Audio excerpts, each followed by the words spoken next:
c'est parti. Alors, ce que je vous propose de faire aujourd'hui, je pense que ça devrait. Je vais essayer d'accélérer un petit peu parce qu'étant donné que il y a eu des couacs notamment dû à d'autres enseignements qui m'ont un petit peu pris des créneaux. Bon, j'ai quand même préparé 111 diapos, donc j'aurai peut-être du mal à tenir. On verra. Je vous propose de faire la bioinformatique de l'ARN, d'enchaîner avec la bioinformatique de l'ARN. Alors, c'est pas une bioinformatique très poussée, hein, mais c'est juste pour que vous compreniez un petit peu les méthodologies, les paradigmes, les idéologies qu'il y a autour de la bioinformatique quand on parle des ARN. Et puis c'est très lié forcément à la structure. C'est ce qui fait la particularité de la bioinformatique des ARN, c'est qu'on est quand même très dans la prédiction et l'analyse des structures. Pas que, mais quand même beaucoup. Et donc ça fait une très bonne suite avec la compréhension des structures qu'on a fait jusqu'à présent. Alors je vous rappelle juste dans cette diapo que il y a trois états pour l'ARN. Donc vous avez l'ARN sous sa forme primaire, qui est un état qui n'existe sans doute, très fugace et qui n'existe sans doute pas. Très rapidement, enfin qui n'existe que de manière très transitoire, et très rapidement l'ARN, pour la majorité des classes d'ARN, vous avez un repliement qui se fait. Même l'ARN messager, les ARN messagers, dont on les représenterait de manière très dépliés parce ils se font traduire par la machinerie traductionnelle, et ben, on se rend compte de plus en plus aujourd'hui qu'il y a une structure derrière très forte et que cette structure, c'est aussi la régulation de cette structure est un moyen de réguler l'expression du gène qui est porté par cet ARN messager. Donc il y a deux états, ça on l'a vu et revu, hein, la structure secondaire, qui se caractérise par en fait l'établissement des hélices, et tout ce qui n'est pas en hélice, c'est en jonction. Et ensuite, ces jonctions vont se tortiller, vont adopter des repliements très exotiques. Et c'est là l'originalité de l'ARN par rapport à, par exemple, l'ADN.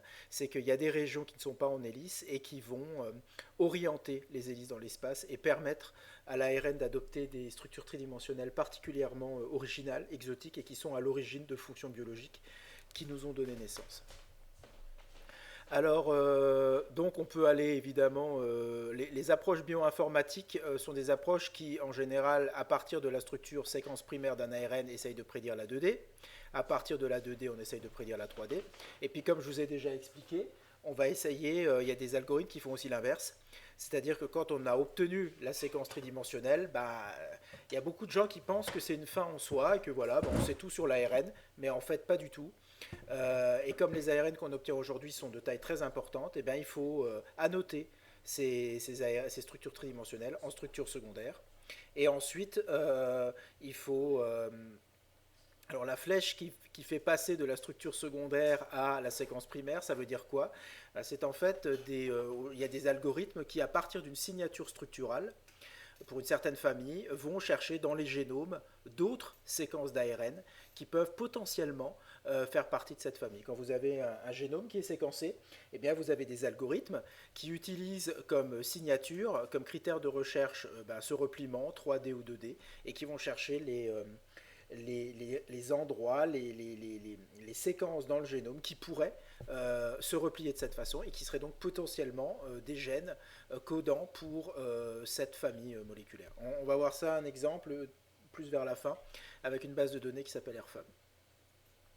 Donc voilà, pour chaque niveau de repliement ou d'analyse, vous avez des algorithmes qui permettent de générer ces données, et vous avez aussi des formats de fichiers qui sont propres à ces niveaux d'analyse. Alors pour les séquences primaires, il n'y a rien de bien nouveau parce que c'est un peu le même format de fichier que vous auriez pour des protéines ou pour toute autre séquence primaire de polymères.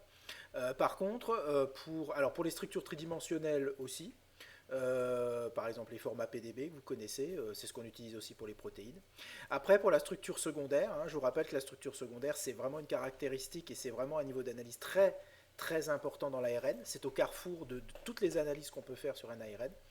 Et là, il se trouve que c'est vraiment une particularité de l'ARN. Il existe des formats de fichiers particuliers, propres à ce domaine, et ceux-là, vous les connaissez un petit peu moins, et donc on les verra. Et après, comme on accumule énormément de données pour chaque niveau d'analyse, par exemple pour les séquences primaires, c'est par exemple la notation des génomes, donc c'est les banques génomiques. Pour les séquences tridimensionnelles, bah, c'est par exemple les banques de structures, c'est la PDB, mais il existe aussi des banques de données pour les structures secondaires exclusivement. Donc l'accumulation de ces données fait qu'il y a besoin de générer des bases de données. Il existe de nombreuses bases de données, de plus en plus dans l'ARN, qui permettent de stocker, mais de distribuer l'ensemble de ces données à la communauté scientifique.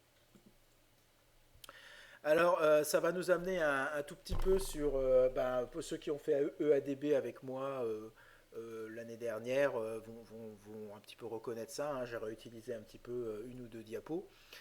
Donc, puisque je parle de données, bah, ça m'amène un petit peu juste à vous rappeler ce que j'entends par données. Donc, les données textuelles, en bioinformatique, en biologie, la majorité des données sont textuelles encore aujourd'hui. Il y a de plus en plus de données maintenant qui sont de l'ordre de l'image. Hein, la microscopie électronique, la cryo-EM, ce sont des images, donc ce sont des données très volumineuses. Mais malgré tout, il y a encore beaucoup de données qui sont textuelles. Même lorsque vous avez une image à la fin, genre une structure 3D d'une molécule, eh bien, les données qui ont permis au logiciel de générer cette image, ce sont des données textuelles. Par exemple, le format PDB. Donc ces données textuelles, les données de manière générale en informatique, on peut les diviser en deux catégories. Les fichiers que j'appelle donc textuels et les fichiers binaires. Donc les fichiers textuels, tout est du binaire en informatique, mais il y a du binaire qui est destiné à être lu comme du texte. L'encodage suit une logique qui est une logique d'un texte. Au lieu que les fichiers binaires, c'est par exemple les images, les vidéos, les sons, les programmes informatiques comme les jeux ou les suites bureautiques. Des fichiers binaires, si vous les ouvrez, par exemple, vous essayez d'ouvrir dans un logiciel comme un Word un fichier binaire, vous allez vous retrouver avec plein de symboles cabalistiques parce que le logiciel a essayé d'interpréter ça sous forme de texte, mais il n'y a pas une logique texte derrière. Les fichiers textuels, eux, il y a vraiment une logique texte, et donc si vous les ouvrez, si ces fichiers binaires à visée textuelle sont ouverts avec un logiciel de texte, vous arrivez à en comprendre le sens. Et quelle que soit la nature des fichiers, qu'ils soient textuels ou binaires, ils se subdivisent toujours en deux catégories. Les données proprement dites et les programmes. Et comme je disais à l'époque en EADB, la sous-catégorie, parmi ces quatre catégories, ce dont vous avez peut-être le moins l'habitude, c'est qu'un fichier texte peut être un programme informatique. C'est ce qu'on appelle les scripts. Hein, il y a des langages comme ça, Python, donc on peut vraiment lire un programme informatique sous forme de texte et ça permet de le modifier plus rapidement. Alors, l'avantage des données textuelles, c'est qu'elles peuvent être visualisées avec n'importe quel outil. Ce que je veux dire par là, c'est que si vous avez un fichier PDB, vous pouvez l'ouvrir avec un notepad, n'importe quel outil de base, même une commande Unix de base qui ouvre du texte sera capable de vous ouvrir des données textuelles. Donc on peut exploiter et analyser avec vraiment des outils très simples, non propriétaires, non spécialisés, on peut analyser des données textuelles. Alors que les données binaires nécessitent en général l'utilisation d'un outil spécialisé. Voilà. Donc après, les données textuelles, elles peuvent être stockées de deux manières. Non structurées. Par exemple, vous prenez les prises de notes que vous faites pendant vos cours, la liste des courses, le texte d'un article. Ça, je dirais que c'est plutôt du semi-structuré, dans le sens où on essaye un petit peu avec une intro, mais il n'y a pas forcément de règles absolues. Et après, vous avez le format structuré, vraiment structuré, comme par exemple un format PDB. Et là, il y a vraiment des règles très strictes, à la colonne près, au mot près. Et c'est important parce que si vous n'avez pas ces règles, vous ne pourrez jamais écrire un programme qui sera capable de savoir exactement où trouver quelle info pour vous permettre de visualiser et d'exploiter ces données. Voilà, donc quand les données sont structurées, la structure de ces données, c'est ce qu'on appelle un format.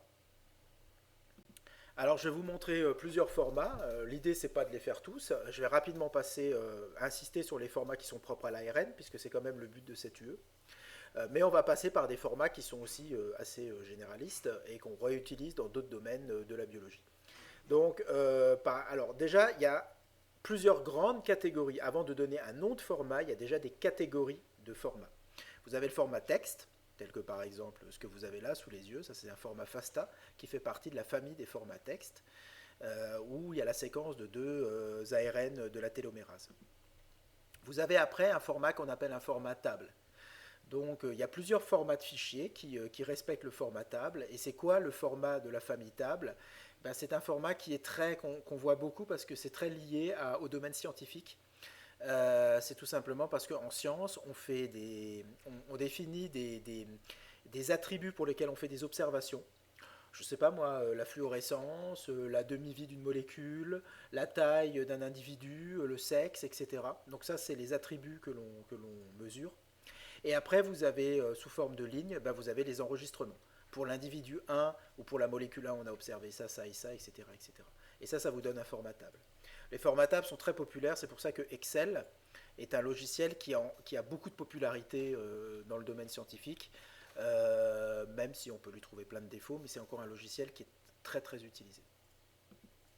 Après, vous avez les données qui sont représentées sous forme d'arbres, parce que il y a la nécessité pour certaines données, et vous allez voir que pour l'ARN c'est très vrai, c'est vrai de manière générale pour la biologie, il y a une hiérarchie dans les données à respecter.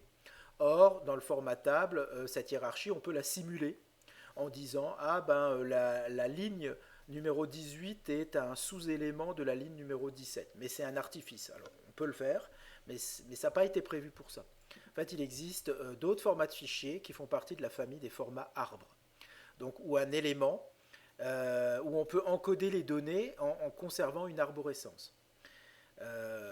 Pensez typiquement en biologie à l'arbre phylogénétique. Bah, l'arbre phylogénétique, c'est vraiment, si on met ça sous forme de tableau, on perd une information qui est sous-élément de qui est fils de qui, et qui est parent de qui. Alors, pour des données un peu plus complexes, l'arbre ne suffit pas, parce que l'arbre est très contraint dans le sens où un élément peut avoir plusieurs fils, mais un fils ne peut avoir qu'un seul parent. Et il n'est pas possible de faire des sauts, des sauts comme ça, intermédiaires, des grands sauts, de faire des liaisons qui cassent la logique de l'arbre. Alors lorsqu'on veut faire ça, ce que vous avez sur la partie droite de cette diapo, là c'est ce qu'on appelle un graphe, c'est-à-dire c'est un réseau. Et ce réseau, c'est quelque chose qu'on a de plus en plus besoin aujourd'hui parce que on parle de réseaux moléculaires. Vous avez les réseaux sociaux, les réseaux d'interaction. Et donc là, il faut des formats de fichiers qui capturent les particularités de données qui sont en interconnexion les unes avec les autres sous forme de graphes. En fait, l'arbre, c'est un graphe particulier qui a des contraintes particulières. Donc un arbre est en fait un graphe particulier. Alors ce qui est très intéressant avec les graphes, c'est qu'en plus on peut annoter les relations, et ça c'est important en biologie, vous allez le voir tout de suite dans les diapos suivantes. Le trait représente une relation, mais très souvent cette relation a un sens. Est-ce que ça veut dire que les éléments qui sont reliés sont l'un est dérivé de l'autre, l'un catalyse l'autre, l'un interagit avec l'autre. Donc il faut vraiment, il y a besoin de labelliser les choses et voire même de les orienter. C'est-à-dire que si vous avez une lien comme ça qui n'a pas de flèche, c'est ce qu'on appelle un graphe non orienté, ça existe. Parfois on ne peut pas donner de sens. Quand deux molécules interagissent ensemble, elles interagissent ensemble, point barre. L'une interagit aussi bien avec l'autre que l'autre avec l'une. Mais par contre, quand vous avez une relation qui est du type catalyse, il y en a un qui a un rôle de catalyseur et l'autre de catalysé. Voilà. Donc c'est l'enzyme et le substrat. Donc il y a besoin d'orienter. Et ça, avec les graphes, on a aussi cette possibilité. Donc si par exemple je vous montre ça, voilà, ça c'est un truc très très simple. Vous avez un certain gène qui produit un pré-mRNA, qui produit par sa maturation du mRNA et un intron. Cet intron peut réprimer le mRNA. Le mRNA produit une protéine qui, elle, par feedback rétroactif, réprime le gène. Voilà, ça c'est très simple, mais vous voyez, on a eu besoin d'étiqueter les interactions, enfin les liens de ce graphe pour savoir quel type de relation il y avait entre ces éléments. On avait évidemment besoin aussi d'étiqueter les nœuds de ce graphe et de les orienter. Quand un gène produit un pré-mRNA, ce n'est pas le pré-mRNA qui produit le gène. Donc ça, c'est important. Alors maintenant, je vais rentrer un peu plus dans les formats. Donc dans les formats texte, vous avez le fameux format FASTA. Donc le format FASTA, c'est le plus petit format bioinformatique que l'on peut utiliser pour une macromolécule biologique, tout simplement parce que format qui est dédié à la séquence biologique. Vous avez juste une en tête qui démarre systématiquement par strictement supérieur et où vous avez le nom de la molécule. Vous ne pouvez pas faire moins que ça, parce que si vous faites moins que ça veut dire que vous faites sauter le peu d'infos, la première ligne, et on ne sait pas ce qu'est cette molécule. On a sa séquence, mais si jamais cette séquence se révèle intéressante au cours d'analyse, eh ben, il faut retrouver sa nature si on n'a pas mis cette ligne. Donc on ne peut pas faire plus petit que ça, c'est le minimum nécessaire et suffisant pour travailler sur une macromolécule biologique. Donc le format FASTA il est intéressant parce que il permet aussi bien de stocker une molécule que plusieurs molécules. Donc en stockant plusieurs molécules, à chaque fois vous allez redémarrer une ligne avec strictement supérieur. Donc le strictement supérieur c'est vraiment le flag qui vous indique que vous passez à une autre molécule. Vous y mettez ensuite un intitulé. Très souvent quand ça vient de base de données, on trouve le numéro, l'identifiant de la base de données qui permet de retomber sur la fiche de cette molécule, qui permet d'avoir plus d'infos que simplement la séquence. Alors les formats FASTA sont des formats très intéressants lorsque vous n'êtes intéressé que par la séquence de la molécule. Parce que par exemple, pour des molécules, à force avec les années, on a accumulé énormément d'informations sur des tas de molécules très étudiées. Mais si vous avez un algorithme qui cherche, je ne sais pas moi, les sites EcoR1 dans cette séquence, ben vous n'avez pas besoin d'encombrer votre mémoire et de faire en sorte qu'un algorithme dégage toutes les annotations qui ne nous servent pas pour aller trouver la séquence biologique, parce que c'est la seule chose qui nous intéresse pour faire ce travail. Donc le format FASTA, en général, on l'utilise quand on est intéressé que par la séquence biologique. Ça fait des fichiers plus petits, plus faciles à processer par l'algorithme et plus faciles à analyser. Voilà. Et si on a besoin des annotations, bah, du coup il existe d'autres fichiers, on va les voir tout de suite. Alors, le format FASTA, c'est un format qui a été dérivé, qui a été réutilisé et adapté pour l'ARN. C'est-à-dire que dans l'ARN, ce qu'on aurait bien aimé quand on veut stocker une structure secondaire d'ARN, hein, vous avez prédit une structure secondaire par un algorithme, ou alors vous avez des données expérimentales qui suggèrent que votre ARN se replie comme ça, eh bien, vous avez envie de stocker ça. Alors, il existe des formats de fichiers qui ont été inventés spécifiquement pour ça, mais il y a aussi des formats qui ont été adaptés pour rajouter juste ce qui manquait pour que ce soit adapté à l'ARN. Donc le format FASTA a évolué dans un autre format qui s'appelle Vienna. Alors pourquoi il s'appelle Vienna? Parce qu'il a été très utilisé par un ensemble d'algorithmes qui s'appelle le Vienna Package. Et le Vienna Package, j'en parle un peu plus loin, c'est des algorithmes qui sont utilisés depuis très longtemps pour prédire des structures secondaires. Et donc les gens qui ont fait ça, ils se sont dit, bah voilà, mais quand les structures sont prédites, comment on fait pour les stocker, pour pouvoir ne pas avoir besoin de les recalculer à chaque fois. Donc on va prendre le format FASTA, on va l'adapter. Donc vous retrouvez le format FASTA, donc le strictement supérieur avec le nom de la molécule, sa séquence. Et en dessous, vous avez ce qu'on appelle la bracket notation. Donc c'est une écriture qu'on appelle aussi dot bracket, c'est pour ça que le format s'appelle aussi dot bracket. C'est une manière en ligne de stocker une structure secondaire d'ARN. Donc quand vous avez des points, ça veut dire que les résidus au-dessus de ces points ne sont pas appariés. Et lorsque vous avez des parenthèses, eh bien, ça veut dire qu'il y a un appariement. Et la manière de retrouver la structure secondaire, c'est tout simplement que la parenthèse fermente, le résidu est apparié avec la dernière ouvrante qu'on avait.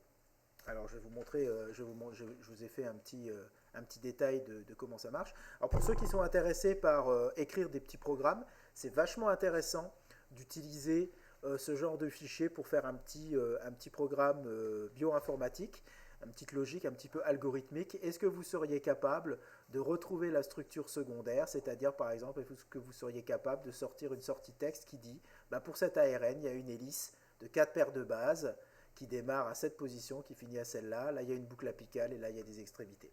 Et vous allez voir qu'en fait, si vous testez après sur des molécules beaucoup plus grosses, ce n'est pas un exercice si simple que ça, parce qu'il y a beaucoup de cas auxquels il faut penser. C'est toujours plus compliqué qu'on le pense. Alors voici le détail un petit peu de comment ça se passe. Donc les points ici veulent dire que le HGCA, donc on lit toujours dans le sens 5'3', hein, Donc le AGCA ici, puisqu'il y a des points, ça veut dire que c'est pas apparié. Le ACG, c'est pas apparié. Ensuite, hop, les parenthèses ici, donc celle-là, elle est associée à celle-là, donc ça veut dire qu'il y a une paire GC. Ensuite, encore une paire GC. Ensuite, encore une paire GC, j'ai fait simple. Ensuite, une CG. Et ensuite, vous avez la boucle apicale. Voilà. Donc voilà la manière dont, voilà la structure secondaire, vraiment dessinée de la structure décrite sous forme de ligne. Et le fait qu'elle est sous forme de ligne, ça permet de le stocker dans un format de style FASTA. Mais il faut l'appeler Vienna parce que les gens qui lisent ça, enfin les programmes informatiques qui lisent ça, doivent savoir qu'en fait maintenant, chaque molécule a non pas deux lignes, mais trois. La première, c'est l'identifiant, la deuxième, c'est la séquence, et la troisième, c'est la structure secondaire.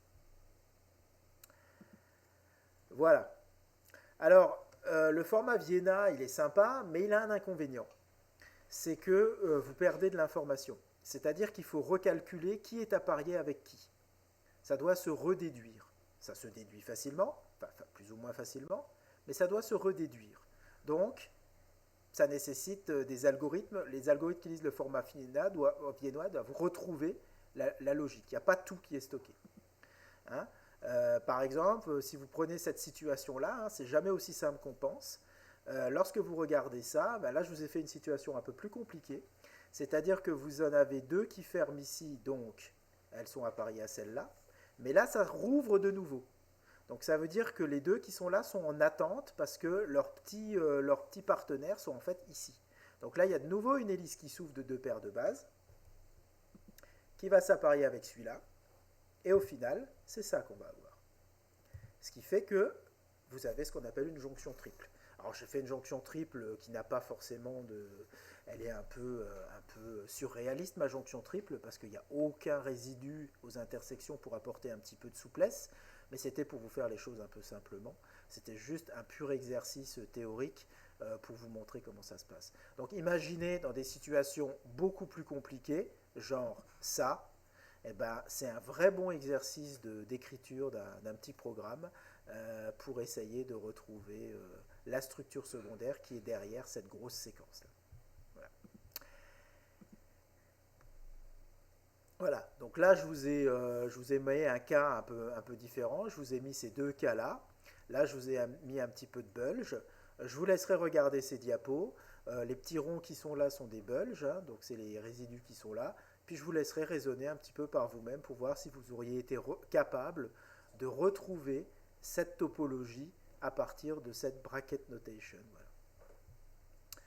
Donc c'est toujours des choses un peu sympas. Ok. Donc voilà, c'est ce que je vous ai dit. Donc plusieurs inconvénients du format Vienna. Il faut retrouver les résidus appariés. Et on a un petit souci, c'est l'ambiguïté en cas de pseudo-nœud. Il y a une ambiguïté. Alors qu'est-ce que je veux dire par là? Alors déjà, qu'est-ce que ça veut dire un pseudo-nœud? Donc je vais vous montrer ce que ça implique. Donc voici une situation où vous avez, donc on va regarder cette structure-là. Donc vous avez une première hélice en violet qui est ici. Ensuite vous avez ce que j'appelais, hein, si vous vous souvenez un petit peu, ça c'est une bulle interne, donc qui est représentée par les résidus qui sont là. Ensuite vous avez une autre hélice qui est là. Et vous avez la boucle apicale qui est là. Ça représente ça. Maintenant, il y a une autre manière, il y aurait potentiellement une autre manière d'apparier ça, non pas en faisant correspondre ce brin avec celui-là et celui-là avec celui-là, mais plutôt en le faisant comme ça. Et ça, c'est ce qu'on appelle une topologie croisée. C'est-à-dire que vous voyez que les traits qui montrent l'appariement entre les brins, ils se croisent ici. Et si je fais ça, ben, la structure secondaire n'est pas du tout la même. C'est-à-dire que ce que vous avez, c'est une hélice violette ici, qui porte la grande boucle apicale qui est là. Et à l'intérieur de cette boucle apicale, vous avez 4 résidus qui sont complémentaires de 4 autres résidus qui sont après l'hélice. Donc vous avez ce qu'on appelle un pseudo-nœud, parce que ça fait une espèce de nœud comme ça. Et ça, c'est très embêtant parce que effectivement, vous avez cette ambiguïté, vous voyez. C'est-à-dire que si moi, je vous écris la bracket notation comme ça, ben, vous avez cette option ou cette option. Laquelle est la bonne? Et en principe, en n'ayant que la bracket notation, on n'a pas trop la possibilité de choisir. Alors en fait, les gens, ils ont un petit peu bidouillé ça. Je ne sais pas si je le montre. Ouais, bon, bref, j'en reparle un peu plus tard. Alors les pseudonœuds, c'est quelque chose qui est très important. Les pseudonœuds, c'est compliqué à comprendre. Ça commence à être un petit peu compliqué à comprendre. Mais c'est des choses qui sont très importantes. C'est des choses qu'on retrouve. Ce sont des signatures structurales qu'on retrouve dans certaines familles d'ARN. Par exemple, l'ARN télomérase a un pseudonœud. Il y a beaucoup de virus qui ont des pseudonœuds. Et vous avez aussi des ribozymes qui ont été synthétisés de manière artificielle. On aura l'occasion d'en reparler. Les chimies bio qui m'écoutent, s'il y en a, connaissent sans doute la réaction de Diels-Alder. Et vous avez un ribozyme qui a été synthétisé artificiellement pour faire une meilleure catalyse de cette réaction. Et ce ribozyme a un pseudonœud. J'attends de voir, j'ai l'impression que Fanny HL dit quelque chose.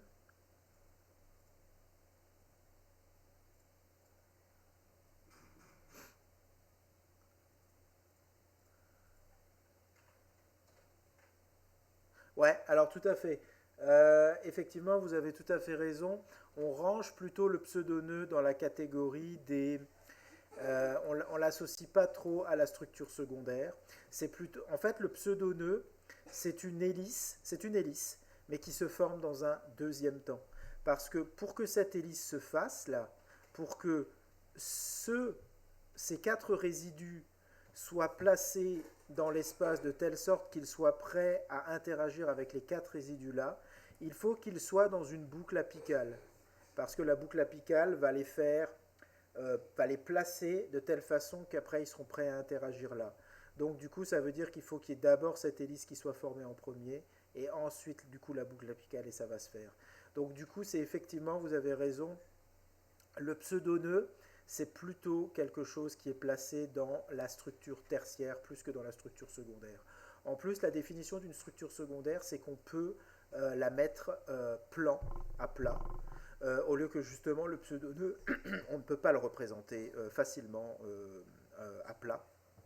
Il y a des gens en algorithmique qui essayent de faire des représentations automatisées de pseudonœuds, et c'est des vrais challenges. Ouais. J'ai répondu à la question, Fanny?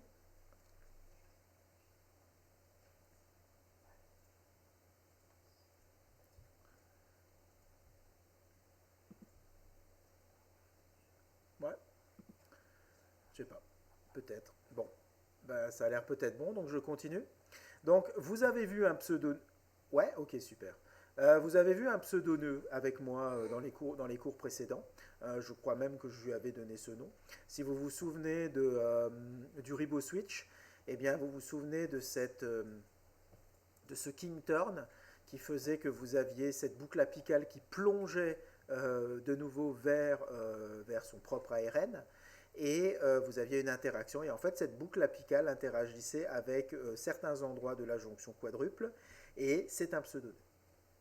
Donc vous avez cette boucle apicale qui est complémentaire d'une autre région de l'ARN, mais vous voyez, on s'en rend compte ici, pour que les résidus soient en position, que ce soit les résidus de la boucle apicale ou les résidus de la jonction quadruple, eh bien, il faut déjà que tout le reste soit mis en place. Alors après, c'est un domaine de recherche. Hein, qu'est-ce qui se met, comment dirais-je, la manière dont l'ARN se replie, c'est un vrai domaine de recherche. Il y a des gens qui l'étudient. C'est pas toujours sûr qu'on sache vraiment qui se met en place le premier. Surtout que dans l'ARN dans une cellule, il n'est pas tout seul. Vous avez des chaperones, vous avez un sens. On a tendance à prédire des structures secondaires sur des ARN qui sont totalement synthétisés. On a déjà toute la séquence. Mais en fait, un ARN commence déjà à se replier alors qu'il n'est pas, il est en cours de transcription. Donc il y a sans doute des interactions qui sont favorisées parce que d'autres interactions qui seraient possibles, d'autres hélices ne peuvent pas se faire puisque la région n'est pas encore transcrite en 3'. Voilà. Donc les modalités de repliement d'un ARN et la raison pour laquelle certains ARN se replient mal, ce qui est très important, parce que c'est à l'origine de maladies génétiques, le timing, tout ça c'est très important.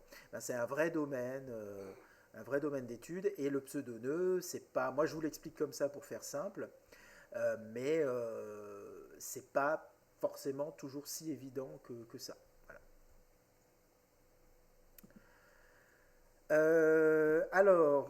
Ce que je voulais vous montrer, c'était comment pouvait-on faire avec cette représentation en bracket notation, comment pouvait-on faire pour s'en sortir.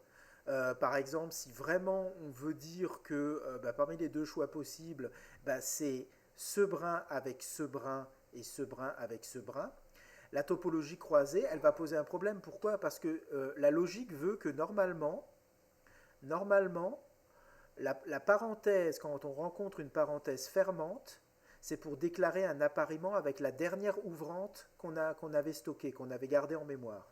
Donc ça veut dire que l'algorithme, si on lui donne que des parenthèses comme ça, le réflexe, et il n'a pas de raison de faire autrement si on ne lui donne pas d'indice, il veut dire que 7G s'apparie avec 7C. Parce que c'est la dernière fermante, et la dernière ouvrante, c'est celle-là. Donc comment fait-on pour forcer, pour enregistrer, pour stocker que c'est en fait ça avec ça? Ben, y a des gens qui ont trouvé une solution, c'est d'utiliser un autre type de parenthèse. Donc on peut utiliser les crochets.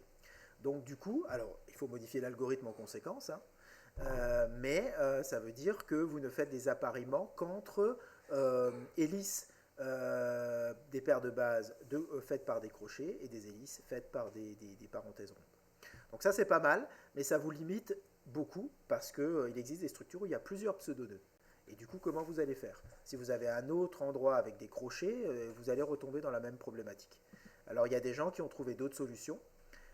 Ils encodent ça avec des lettres. Et vous choisissez une lettre, et vous prenez un brin dans la version lettre majuscule et un brin dans la version lettre minuscule.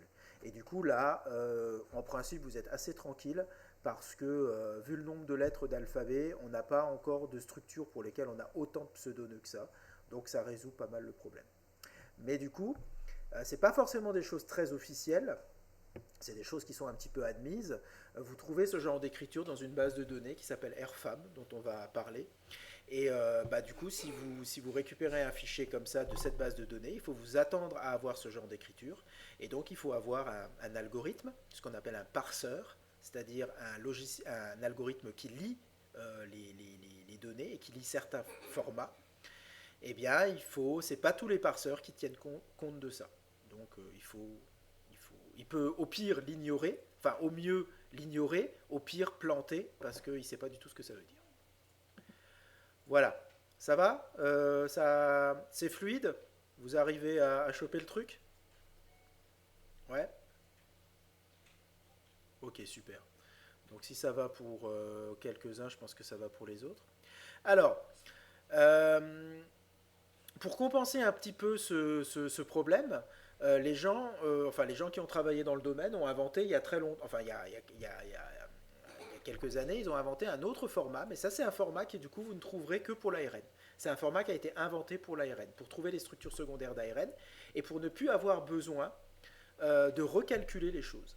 Donc et du coup pour ne plus avoir d'ambiguïté sur qui est apparié avec qui si jamais il y a des pseudonymes. C'est ce qu'on appelle le format BPSEC pour Base Pairing Sequence. Donc le format BPSEC il s'écrit ainsi. Donc c'est un format table. Donc là, on a changé de catégorie. Le format FASTA et le format Vienna étaient dans la famille format texte. Là, c'est un format table. Donc c'est un format table, on le reconnaît parce qu'il y a des lignes et il y a surtout des colonnes. Les lignes, vous les avez toujours. Dans un fichier texte, il y a toujours des lignes. Par contre, s'il y a une volonté de mettre des colonnes, de simuler des colonnes, alors on peut simuler des colonnes en mettant un seul espace ou en mettant des tabulations, et bien la volonté de mettre en place des colonnes veut dire que si on a ligne et colonne, ça veut donc dire qu'on a un table, l'équivalent d'un tableur.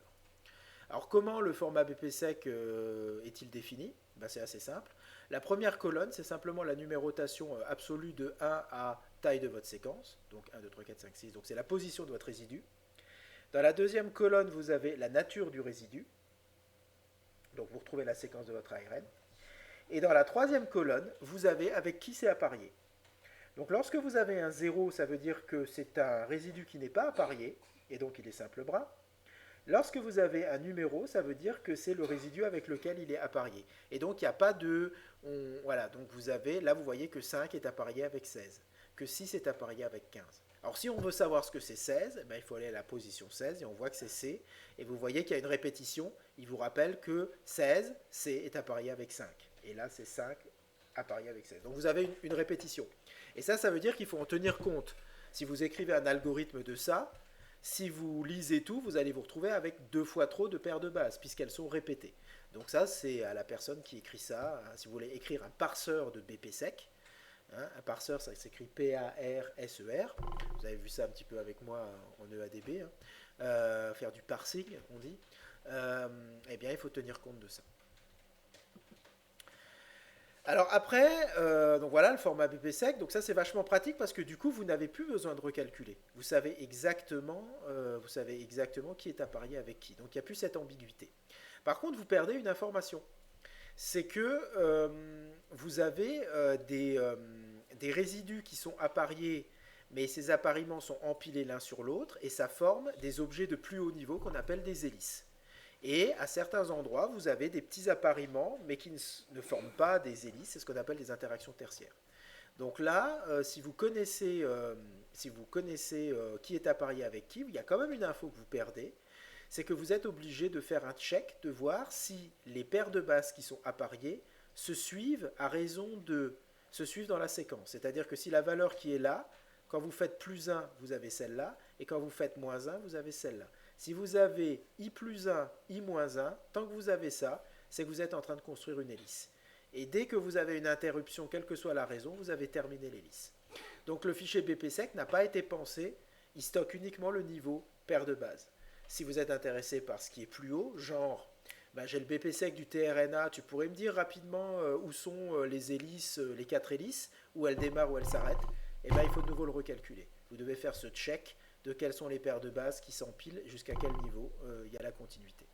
Alors c'est pour ça qu'il y a d'autres formats qui ont été inventés, plus récents, parce qu'au fur et à mesure qu'on a commencé à écrire des algos qui annotaient les structures secondaires d'ARN, qui étaient capables de dire là il y a une hélice, là il y a une boucle apicale, là il y a une bulle interne, là il y a une jonction triple, et cette info on a voulu la garder.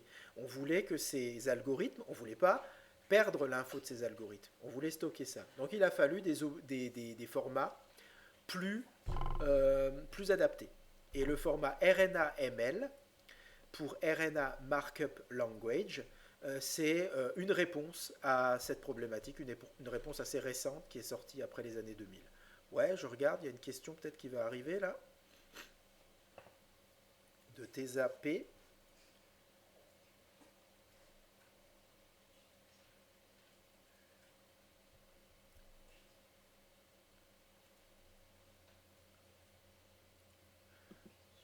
Ok, j'avance un tout petit peu, j'attends de voir la question. Donc, ouais. Est-ce qu'on peut marquer qu'une base est appariée à 2 en BPSec? Ouais, tout à fait. Ça aussi, c'est un autre problème. Exactement. Mais je crois justement, vous avez légèrement anticipé ce qui va venir. Parce que justement, je voulais vous dire dans cette diapo pourquoi le format BPSec n'est pas suffisant. Et une des raisons, effectivement, c'est que vous ne pouvez pas doubler la ligne. Donc, si le résidu 5, la G, par sa face Uxtine, parce que déjà on ne peut même pas encoder les faces, on ne peut même pas dire par quel type de face ça interagit, parce que c'était à l'époque où on a créé ce format, on ne regardait pas encore ce genre de choses. Et si la base numéro 5 établit une interaction triple avec une autre, on ne peut pas. On ne peut pas doubler 5, on pourrait éventuellement le faire, mais du coup ça voudrait dire qu'il y a 2 lignes, donc il faudrait un petit peu adapter tous les parseurs. Et puis surtout, ça voudrait dire qu'il y a 2 lignes, alors lequel est le Watson Crick, mais on peut pas mettre, on n'a aucun moyen de mettre la nature de la face. Donc c'est une des raisons qui fait qu'on est allé vers quelque chose d'un peu plus verbeux. Après, ça a toujours un problème. On va stocker plus d'infos dans le fichier, donc il va être plus lourd. Ça va nécessiter plus de temps pour... En fait, en informatique, vous jouez sur 2 aspects. Soit vous stockez plus de choses, ça va prendre plus de mémoire, c'est-à-dire plus de RAM, mais par contre, vous aurez beaucoup moins besoin de recalculer les choses, donc vous utiliserez moins votre processeur. Soit vous stockez moins de choses, et à ce moment-là, vous avez moins besoin de mettre des choses en mémoire, mais par contre, il faut recalculer tout à la volée. Et donc vous utilisez plus le processeur. Donc c'est le compromis entre les deux. Et les formats de fichiers qu'on a inventés, c'est plutôt pour essayer de stocker un maximum de choses. Donc ça rend les fichiers volumineux, mais par contre, ça permet de moins recalculer. Donc en fait, c'est des fichiers qui annotent les structures secondaires. Alors, donc pourquoi on ne pouvait pas se contenter du format BPSec? Eh bien tout simplement parce qu'on ne pouvait pas décrire le type d'interaction suivant la classification Leontis-Westhoff. Par exemple, alors il y a des gens qui ont trouvé des astuces, donc c'est pas mal. Il y a des gens, par exemple, qui peuvent vous encoder la nature de la paire de bases en utilisant les 3 jeux de parenthèses possibles. Ils disent, bah c'est simple, quand c'est un Watson Crick, c'est des parenthèses arrondies. Quand c'est une une Hookstein, ils utilisent des crochets. Et quand c'est une Sugar Edge, ils utilisent des accolades. Donc, du coup, ils peuvent le faire. Mais en bracket notation, on pourrait le faire. Mais on conserve toute la limitation des bracket notation. Mais c'était juste pour vous montrer qu'on peut un petit peu adapter. Il y a des gens qui font ça, par exemple. L'autre problème, c'est ce que je viens de vous dire, on ne peut pas décrire en BPSec des éléments structuraux de plus haut niveau, des hélices, des jonctions. Donc ça veut dire que dans un BPSec, ok, on a les paires de base, mais il faut tout recalculer pour les retrouver à chaque fois. Et là, c'est effectivement la remarque de TZAP, c'est que on ne peut pas décrire des interactions multiples, des interactions triples. C'est pas possible. Voilà. Donc c'est pour cette raison qu'on a inventé le format RNA-ML. Alors le format RNA-ML, ML ça veut dire Markup Language, et en fait c'est un format qui vient du même monde que le format XML, qui est en fait le format parent de plein de formats, dont le langage HTML que vous avez pour vos pages web. Donc le ML que vous voyez toujours à la fin, ça veut dire Markup Language. Alors je vais vous expliquer ce que ça veut dire Markup Language, mais ce que je voulais vous dire, c'est qu'il y a eu une grande mode au début des années 2000, c'est que chaque domaine de la biologie voulait avoir son Markup Language pour capturer les spécificités de chaque domaine propre à la biologie. Donc vous aviez par exemple le domaine des puces qui avait des particularités à stocker qu'aucun format ne pouvait capturer. Donc ils ont inventé le Microarray Markup Language. La PDB peut vous fournir actuellement, si vous allez sur leur page web, il y a le format PDB. Mais le format PDB, c'est les atomes bruts. Vous avez quelques annotations qui sont possibles. Par exemple, ça fait longtemps que pour les protéines, on stocke les brins bêta et les hélices alpha. Mais on a beaucoup plus d'annotations qui seraient intéressantes. Et là, le format PDB est trop limitant. Donc, ils ont inventé le PDB-ML. Voilà. Donc, il y a plein de choses comme ça qui ont été inventées. Et donc, les gens ont inventé le RNA-ML. Alors, je fais juste une pause 2 secondes. J'arrive. Je reviens tout de suite. J'en ai juste pour 30 secondes. Quittez pas.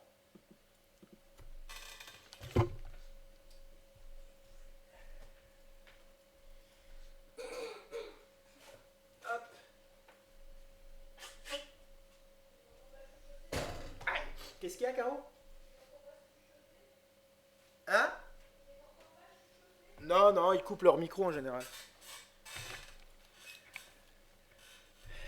Ok, voilà, j'avais besoin de me prendre un mouchoir, comme ça vous savez tout. Alors, ça consiste en quoi un markup language? En fait, c'est très simple. Le markup language, si vous avez déjà regardé une page internet, enfin une page web, ça s'appelle markup parce que ce sont des balises.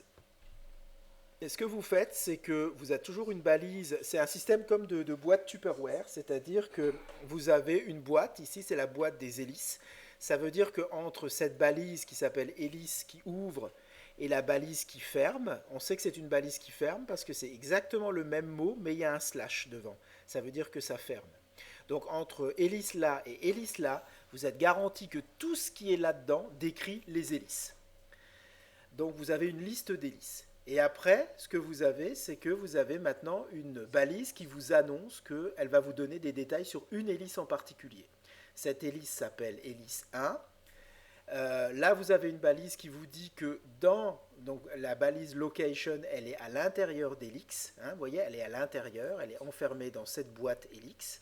Donc ça veut dire que c'est la localisation pour cette hélice. Donc on sait que cette hélice 1 part du résidu 26 à 32, ça c'est le premier brin, et va de 38 jusqu'à 44. Ensuite, vous avez la liste des interactions secondaires qui stabilisent cette hélice. La première interaction qui est décrite ici, son type, c'est 6 Watson Crick, et sa localisation, c'est 2644, etc., etc. Et puis après, vous allez passer à l'hélice 2. Donc vous voyez, c'est très verbeux, c'est très descriptif, c'est le prix à payer pour pouvoir stocker toutes les infos qu'on veut. La manière dont c'est structuré, cette histoire de boîte, ça c'est propre à tous les markup language. Par contre, ce qui fait la caractéristique de chaque domaine, c'est les noms que vous allez choisir, ce qui est en couleur. Helices, c'est typique de RNA-ML, mais vous ne le verrez pas pour le micro-array markup language. Il y aura une autre syntaxe, ce qu'on appelle une autre ontologie. Voilà. Location, c'est quelque chose vraiment, c'est un mot typique d'anglais qu'on peut retrouver ailleurs, mais dans le cas de RNA-ML, c'est quelque chose qu'on retrouve dans les hélices. Voilà, il y a une logique. Certains éléments sont obligés de se trouver en dessous d'autres et tout et tout. Alors, le fait que quelque chose que vous ayez cet emboîtement, c'est-à-dire helix est à l'intérieur d'hélices, location est à l'intérieur d'helix, ça c'est un arbre. Parce que vous avez sous les yeux, c'est un format arbre. Les formats RNA-ML, les formats ML sont des formats arbres.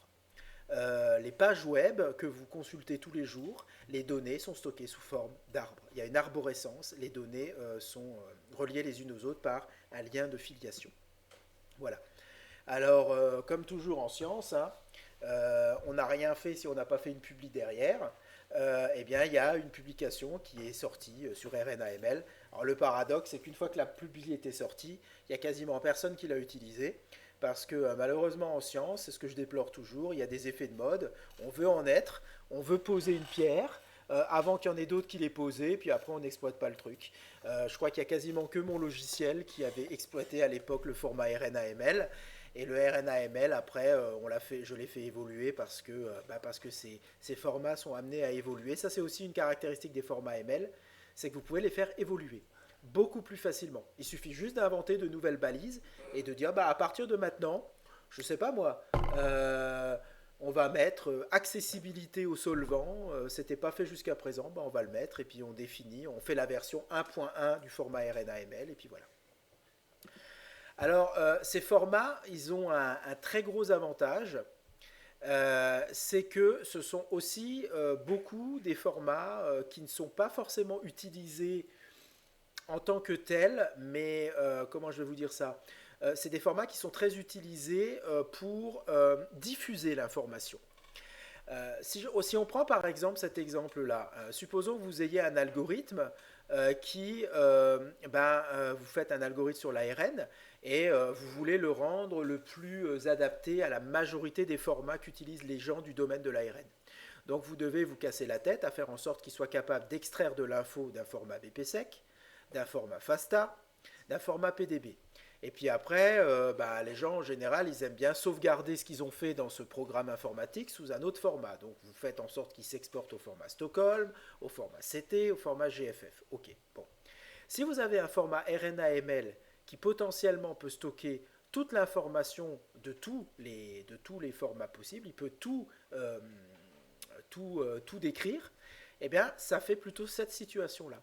C'est-à-dire que la personne qui écrit un outil informatique, la seule chose qu'elle a besoin de faire, c'est de faire en sorte que son outil bioinfo lise et exporte du RNA-ML.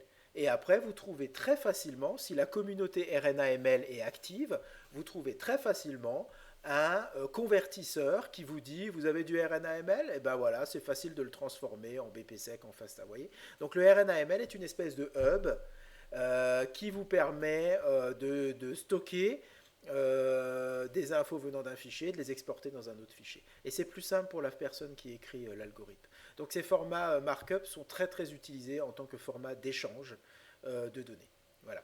Donc si une personne vous dit j'ai créé un super algorithme dans un laboratoire, mais j'ai dû utiliser un format à moi parce que j'avais pas envie, parce que ça génère des données dans une logique, dans une structuration un peu particulière, vous lui dites pas de problème, moi exporte-le-moi en RNA-ML, c'est à toi de te casser la tête. Comment tu peux maintenant faire en sorte que ton programme exporte les données qu'il a générées en respectant la logique RNA-ML. Et comme moi j'ai un outil qui sait lire du RNA-ML, bah, si tu me donnes ton RNA-ML de ton algorithme, je vais pouvoir exploiter tes données. Voilà, sans que moi j'ai besoin de faire quoi que ce soit. Donc ce sont des formats d'échange. Voilà. Alors, ça c'était pour les formats. Donc maintenant, je vais juste voir avec vous un petit peu les algorithmes. Donc en ARN, ce qui est extrêmement populaire dans le domaine de l'ARN, c'est les algorithmes de prédiction de structures secondaires.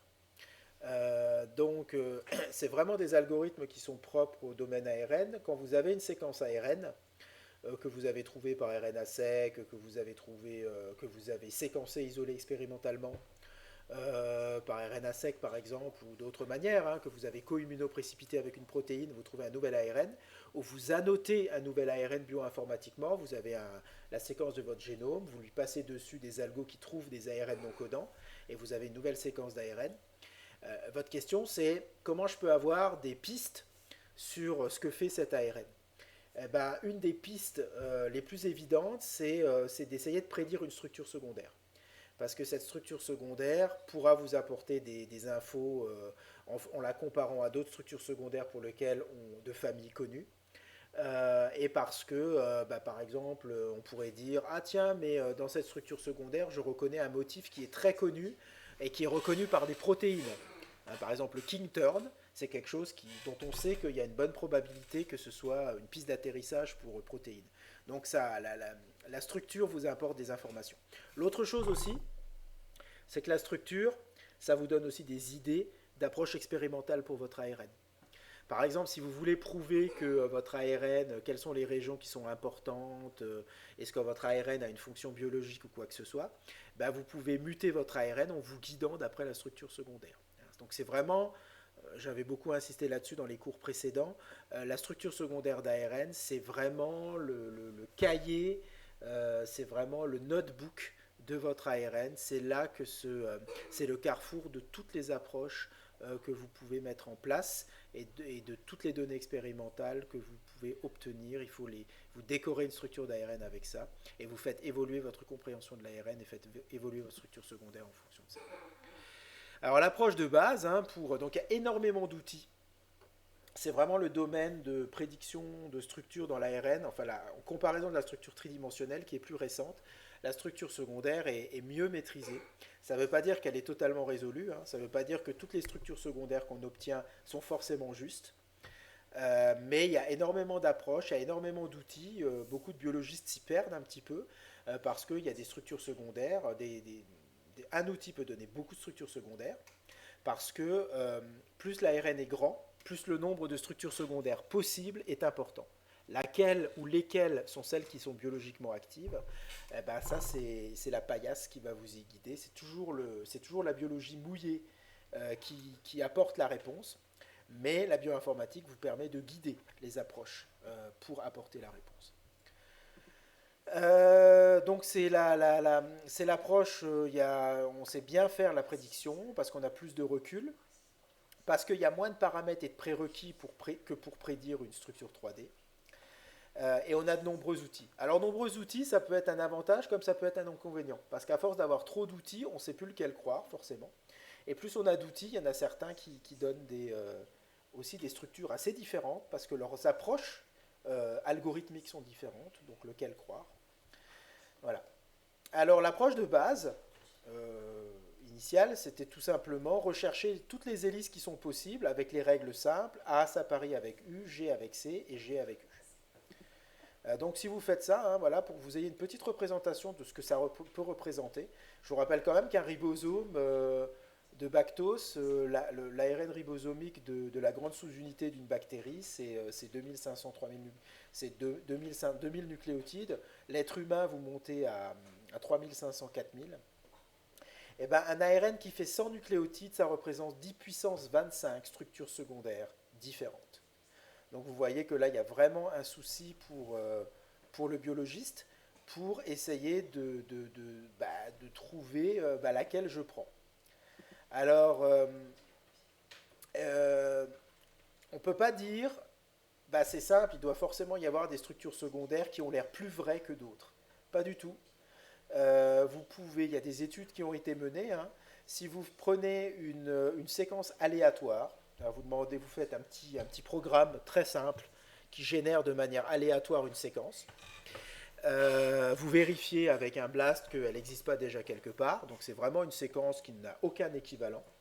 Vous la donnez à des algorithmes de prédiction de structures secondaires. Et ben, la séquence que je vous ai fait là, et ben, voici les différents. Vous avez le nom des algos là. Si vous ne voyez pas bien, vous verrez mieux quand je vous donnerai ces quelques algos que j'ai pris parce qu'ils montraient bien la diversité possible. Et ben, toutes ces structures secondaires là sont plausibles. Elles ont tout à fait, c'est des choses qu'on peut observer. Alors laquelle est la bonne? Sachant qu'en plus cet ARN, il est imaginaire. Donc c'est bien la preuve qu'on ne peut pas dire, bah voilà, il y a un ARN qui ressort plus vrai qu'un autre. Donc c'est pas comme ça que ça peut marcher. Donc du coup, il y a les algorithmes, ils ont besoin de vous donner une espèce de score. Donc il faut se baser parfois sur quelque chose pour dire, bah, les, les meilleures solutions possibles parmi toutes les prédictions possibles, bah, voilà, moi je pense que c'est sur celle-là qu'il faut particulièrement se focaliser. Alors, la méthode de scoring la plus populaire, celle qui marche encore très bien maintenant et qui a vraiment fait les lettres de noblesse de la prédiction bioinformatique de structures secondaires, c'est celle qui score d'après la stabilité thermodynamique. Donc il y a des gens qui se sont amusés à mesurer en laboratoire l'énergie libre de manière thermodynamique, la stabilité de chaque combinaison possible. Ils ont fait des petites hélices, ils ont fait toutes les combos possibles, une GC au-dessus d'une AU, une AU au-dessus d'une GC, et ces gens-là, donc ils ont généré des données, et ces données physiques, thermodynamiques, sont utilisées par des algorithmes qui prédisent donc toutes les 2D possibles sur la base de la règle AU avec A avec U, G avec C. Et ensuite, ils calculent l'énergie libre, ce qu'on appelle le MFE, le Minimum Free Energy, pour classer les structures de la plus stable à la moins stable. Et ça, c'est vraiment l'approche qui est reine parmi les biologistes. Elle marche bien. En général, on arrive assez à retomber sur ses pieds. La plus stable est très proche de celle qu'on peut retrouver par approche expérimentale. Mais ce qu'il faut savoir, c'est qu'il y a un piège. C'est que déjà, ce genre d'algorithme prend l'ARN dans sa totalité, transcrit, comme si l'ARN attendait d'être complètement transcrit pour être plié, ce qui n'est pas forcément le cas. Donc il y a des algorithmes qui tiennent compte du sens de transcription. Et l'autre problème, c'est qu'on considère que la molécule la plus stable, c'est la molécule qui biologiquement est la plus relevante, enfin la plus juste biologiquement. Ce qui n'est pas forcément vrai, puisque si elle est stable, ça veut dire que, en général, une molécule d'ARN, au cours de son cycle de vie, va devoir s'adapter à plusieurs partenaires. Elle va devoir faire évoluer sa structure. Et si elle est très stable, sa structure ne voudra pas évoluer, parce qu'elle sera dans un puits énergétique. Donc il faudra lui apporter beaucoup d'énergie. Donc la structure la plus stable n'est pas forcément celle qui est la plus juste. Et c'est pour ça que cette famille d'algorithmes vous propose aussi ce qu'on appelle les structures suboptimales, c'est-à-dire les stables, mais les bonnes, mais pas forcément les meilleures au niveau stabilité. Voilà, donc voici un petit exemple que je vous ai sorti. Donc par exemple, pour cette petite tige boucle, eh bien, vous avez l'énergie de la hairpin loop qui fait ça, l'énergie de l'empilement de ces deux-là fait ça. Les gens qui ont calculé ça dans un laboratoire, c'est ce qu'on appelle les paramètres de Turner. Ces gens ont calculé l'énergie libre d'une GC au-dessus d'une CG, mais ils savent aussi l'inverse, d'une CG au-dessus d'une GC, ça change. Les empilements n'apportent pas la même énergie suivant l'ordre. Vous avez, ça c'est ce que j'appelle, eux ils appellent ça intérieur loop, ça c'est ce que j'ai vu avec vous qui s'appelle inner loop, qui s'appelle inner loop. Donc ils ont l'énergie libre qu'apporte cette bulle interne, l'énergie libre de cet empilement, et donc ils vous disent, ben voilà, cette prédiction possible vaut ce MFE. Alors il y a toute une famille d'algorithmes qui reposent là-dessus. C'est-à-dire, ils vous font la prédiction des structures et ils vous les scorent avec les données de thermodynamique disponibles. Donc, le plus connu de tous, enfin, il était très connu au début, hein, son site est un peu archaïque, c'est Mfold. Là, vous avez RNA-Fold de ce fameux Vienna RNA Package dont je vous ai déjà parlé. Donc le Vienna RNA Package, je pense qu'aujourd'hui c'est vraiment le plus utilisé parce que contrairement à Mfold, c'est pas qu'un outil mais c'est un ensemble d'outils qui fait beaucoup beaucoup de choses. Et RNA, et parmi tous les outils, il y en a un qui s'appelle RNA Fold, qui est l'équivalent de Mfold, c'est-à-dire il vous donne la structure thermodynamiquement la plus stable. Mais il fournit aussi d'autres outils. Par exemple, il fournit RNA Subopt. Par exemple, sur une des diapos précédentes, je vous avais montré le repliement de RNA Fold pour la séquence imaginaire. Et les trois qui étaient là, c'était des repliements de suboptimaux. Donc des structures qui n'étaient pas les plus stables, mais quand même parmi les plus stables. Et vous voyez qu'entre la plus stable et les suboptimales, il peut y avoir des sacrées différences. Donc RNA Fold, et vous en avez un autre, par exemple, qui s'appelle RNA Structure. Alors RNA Structure, je sais plus, je ne veux pas dire de bêtises, mais je crois pas qu'il tient compte du sens de la transcription, je sais plus, je crois qu'il peut en tenir compte. Alors ces outils sont aussi très intéressants parce que vous pouvez leur apporter des contraintes. C'est-à-dire que si vous avez des données expérimentales qui vous laissent penser que telle région est forcément appariée parce que vous avez ces résultats expérimentaux, ou que telle région est forcément en simple brin, vous pouvez appliquer ces contraintes et ils en tiennent compte et ils vont donc vous chercher, ils vont reclasser leur structure en tenant compte de ça. C'est-à-dire qu'ils vont vous chercher les plus intéressantes et qui en plus respectent vos contraintes, si c'est possible. Donc ça c'est intéressant. Voilà, alors il y a plusieurs inconvénients, hein. J'ai déjà pris de l'avance sur ça, mais c'est que pour cette famille d'algorithmes, les structures les plus stables ne sont pas forcément celles qui sont les plus valides biologiquement. Ils ne gèrent pas les paramètres structuraux avancés, c'est-à-dire qu'ils ne gèrent pas les pseudo-nœuds, en tout cas pour ceux que j'ai cités. Après, il y a des versions plus récentes qui ont essayé d'incorporer ces limitations.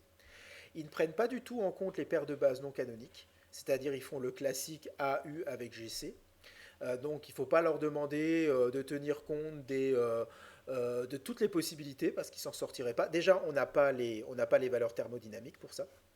Et ça ferait un nombre de combinaisons encore plus important, il y en a déjà pas mal, donc ils n'arrivent pas, enfin ils n'en tiennent pas compte, quoi. Donc tout ce qui est Hookstein avec Sugar Edge, enfin tout ce qu'on a vu. Ils ne tiennent pas compte des interactions tertiaires, c'est-à-dire qu'ils vous calculent vraiment juste les structures secondaires. Ils vont pas après dire ah ben en plus celui-là, cette boucle apicale va interagir avec cette partie de la jonction quadruple, ça ils font pas. Et le problème c'est qu'ils vous fournissent une stabilité qui est l'ARN nu. Or l'ARN il est dans un jus cellulaire avec plein d'autres choses qui contribuent à la stabilité. Ce que je veux dire par là c'est que des structures secondaires seules qui pourraient paraître très peu probables parce qu'elles ont une stabilité pas géniale, pourraient se retrouver à être des candidats intéressants parce que leur manque de stabilité est compensé par l'existence de chaperones, de ligands, de partenaires protéiques qui font que ça va forcer le repliement vers une solution qui ne paraît pas la meilleure lorsque l'on tient compte que de l'ARN seul. Voilà. Mais vous savez qu'en biologie, si on veut avancer, on est obligé de passer par des simplifications parce que si on tient compte de tout, déjà on n'a pas les outils pour le faire. Et après, si on tient compte de tout, on a du mal à faire des choix. Mais bon, voilà, c'est comme ça. Alors après, il existe une deuxième approche qui est extrêmement intéressante, c'est ce qu'on appelle l'approche comparative. Et c'est en fait une méthode qui est basée sur l'idée suivante, c'est que pour chaque famille d'ARN, par exemple si vous prenez la famille des RNAsP, la famille des tRNA, hein, si des ARN avec des divergences dans la séquence jouent le même rôle biologique, c'est qu'elles doivent avoir un cœur structural commun.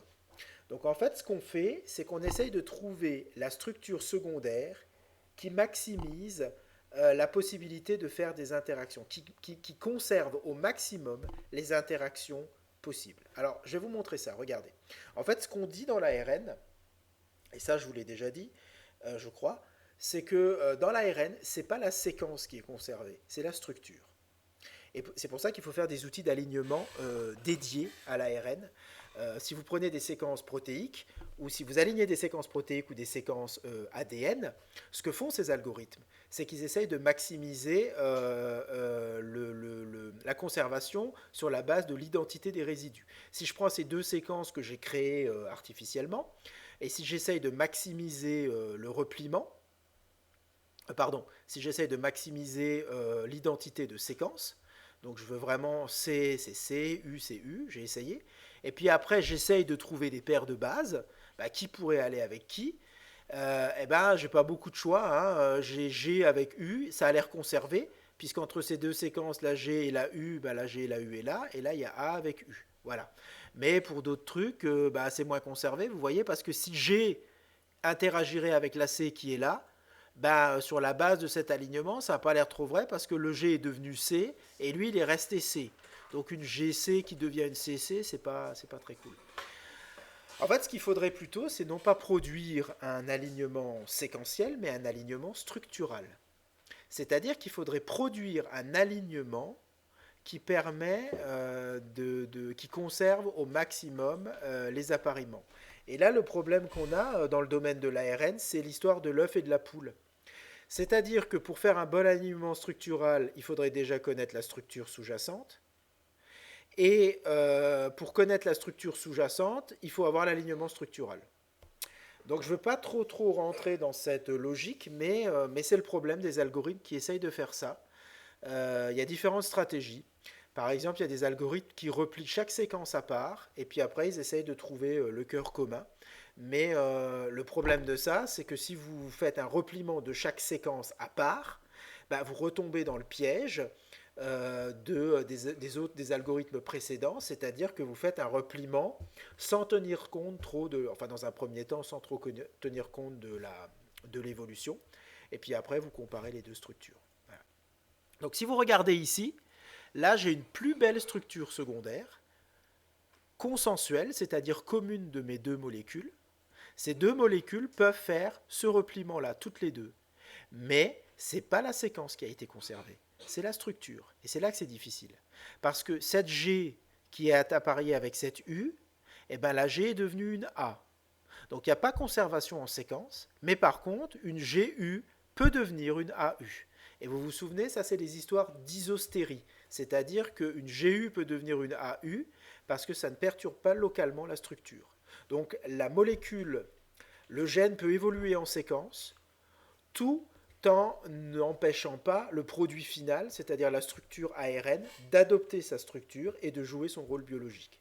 À moins évidemment qu'il y avait vraiment une nécessité qu'il y ait une G, parce qu'il y avait besoin, pour une raison X, d'un groupement chimique de G à une position précise, groupement chimique que le A ne pourra pas apporter. Mais s'il n'y a pas cette contrainte-là de groupe exocyclique très G ou A, s'il y a purement un besoin juste de ne pas perturber localement la structure, eh bien une AU jouera le même rôle qu'une GU. Et donc ça peut évoluer.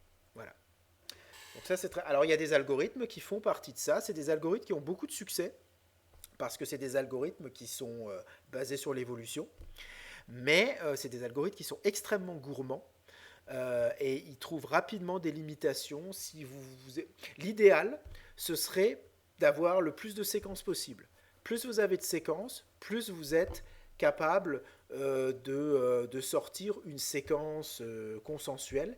Mais le problème, c'est que, sans vouloir trop, parce qu'on pourrait faire des cours entiers là-dessus, le problème, c'est que si vous avez des séquences qui viennent d'organismes qui sont très éloignés dans l'évolution, ces séquences sont trop bruitées, c'est-à-dire elles sont trop éloignées et l'algorithme n'est plus capable de retrouver le signal structural, il est noyé dans le bruit de la mutation en séquence et la seule chose qu'il peut trouver, c'est qu'il arrive à s'en sortir avec quelques petites paires de bases et ça ne veut plus rien dire.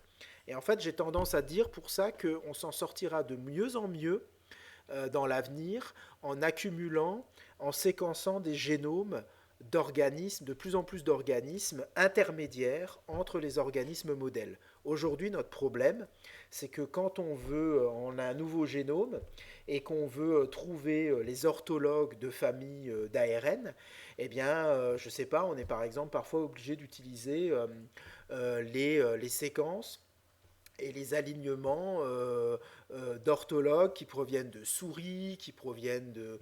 Et on est trop éloigné au niveau évolutif, et donc on a du mal à retrouver le signal structural dans je sais pas moi, dans une paramécie, dans une droso, voilà, on est trop éloigné.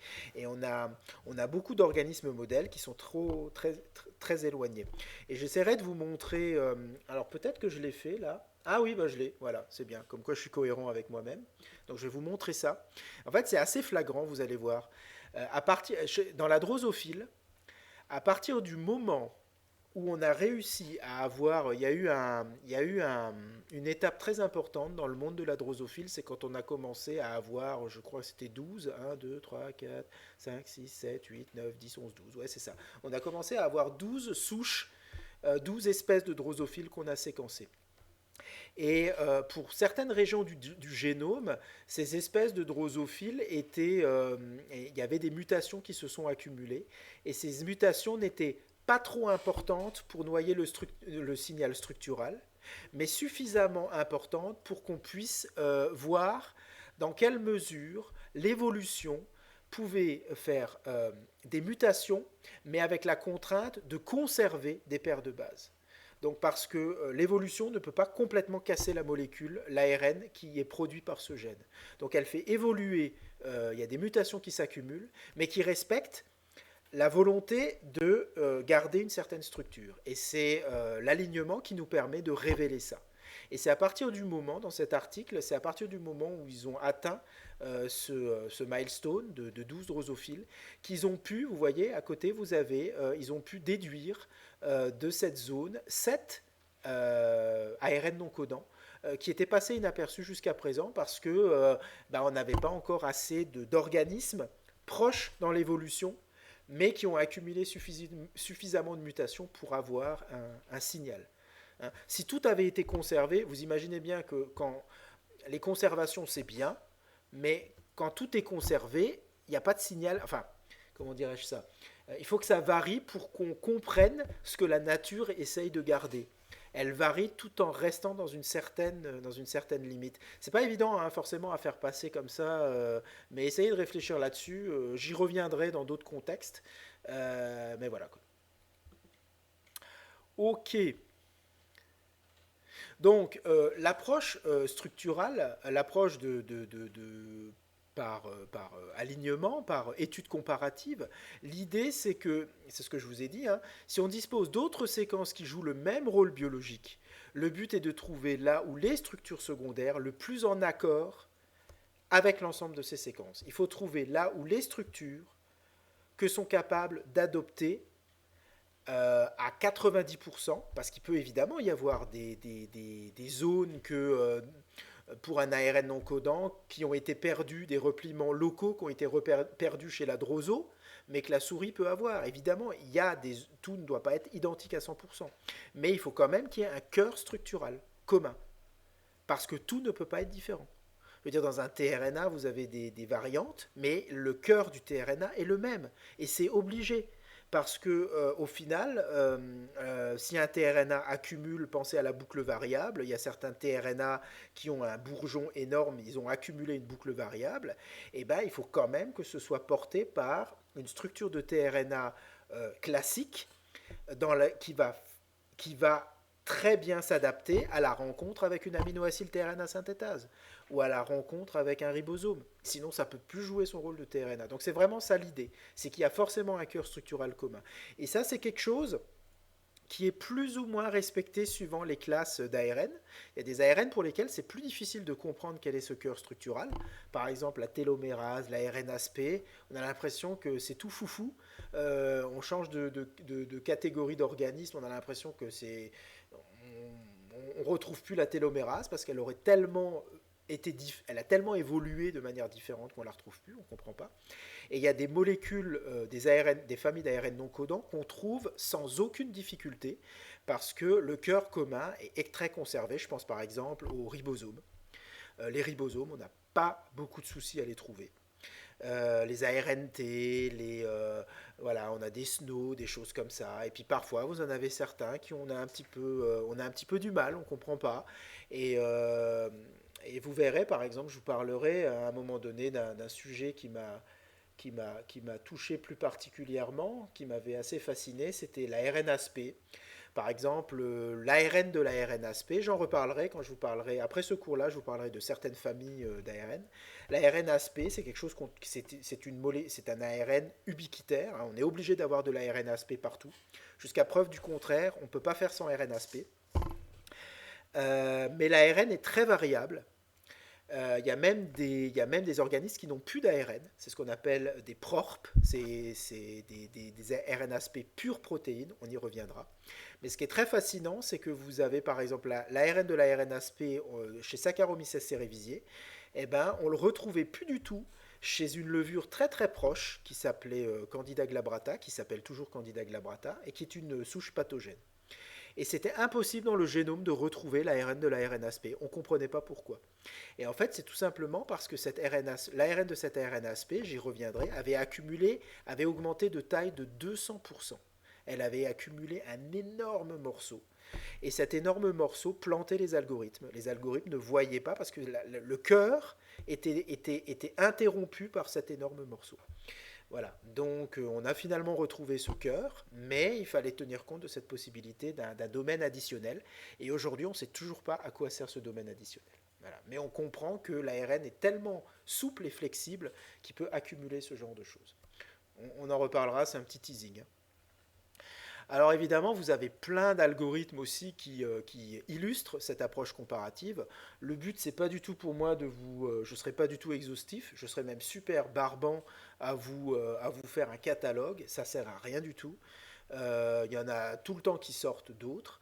Si ça vous intéresse vraiment, je peux vous aiguiller sur des revues, c'est-à-dire cette catégorie d'articles qui fait l'état de l'art d'un domaine à un instant T. Ce pas des articles de recherche qui sont un peu chiants à lire, mais c'est des revues, c'est plus sympa, ça fait l'état de l'art et ça vous dit, bah voilà, vous avez envie de prédire des structures d'ARN, bah voilà, voici les algos actuellement, et puis là, ils vous donnent après, ils font référence aux articles scientifiques si vraiment vous voulez aller plus loin. Donc là, il y a des algorithmes qui s'appellent PFOLD. Encore une fois, le Vienna Package est vachement cool parce qu'il fournit en un package, vous avez plein d'algos qui touchent aux différentes approches. Et c'est pas surprenant que le Vienna Package qui vous fournissait déjà des algos avec l'approche MFE vous fournit aussi un algo avec l'approche comparative. Ça s'appelle RNA Alifold. Voilà. Donc le Vienna Package est vachement sympa. Le Vienna Package, il est aussi vachement sympa parce que c'est des outils en ligne de commande. Mais si vous n'avez pas envie de vous embêter, il existe un serveur où vous pouvez poster vos séquences et vous fait des prédictions.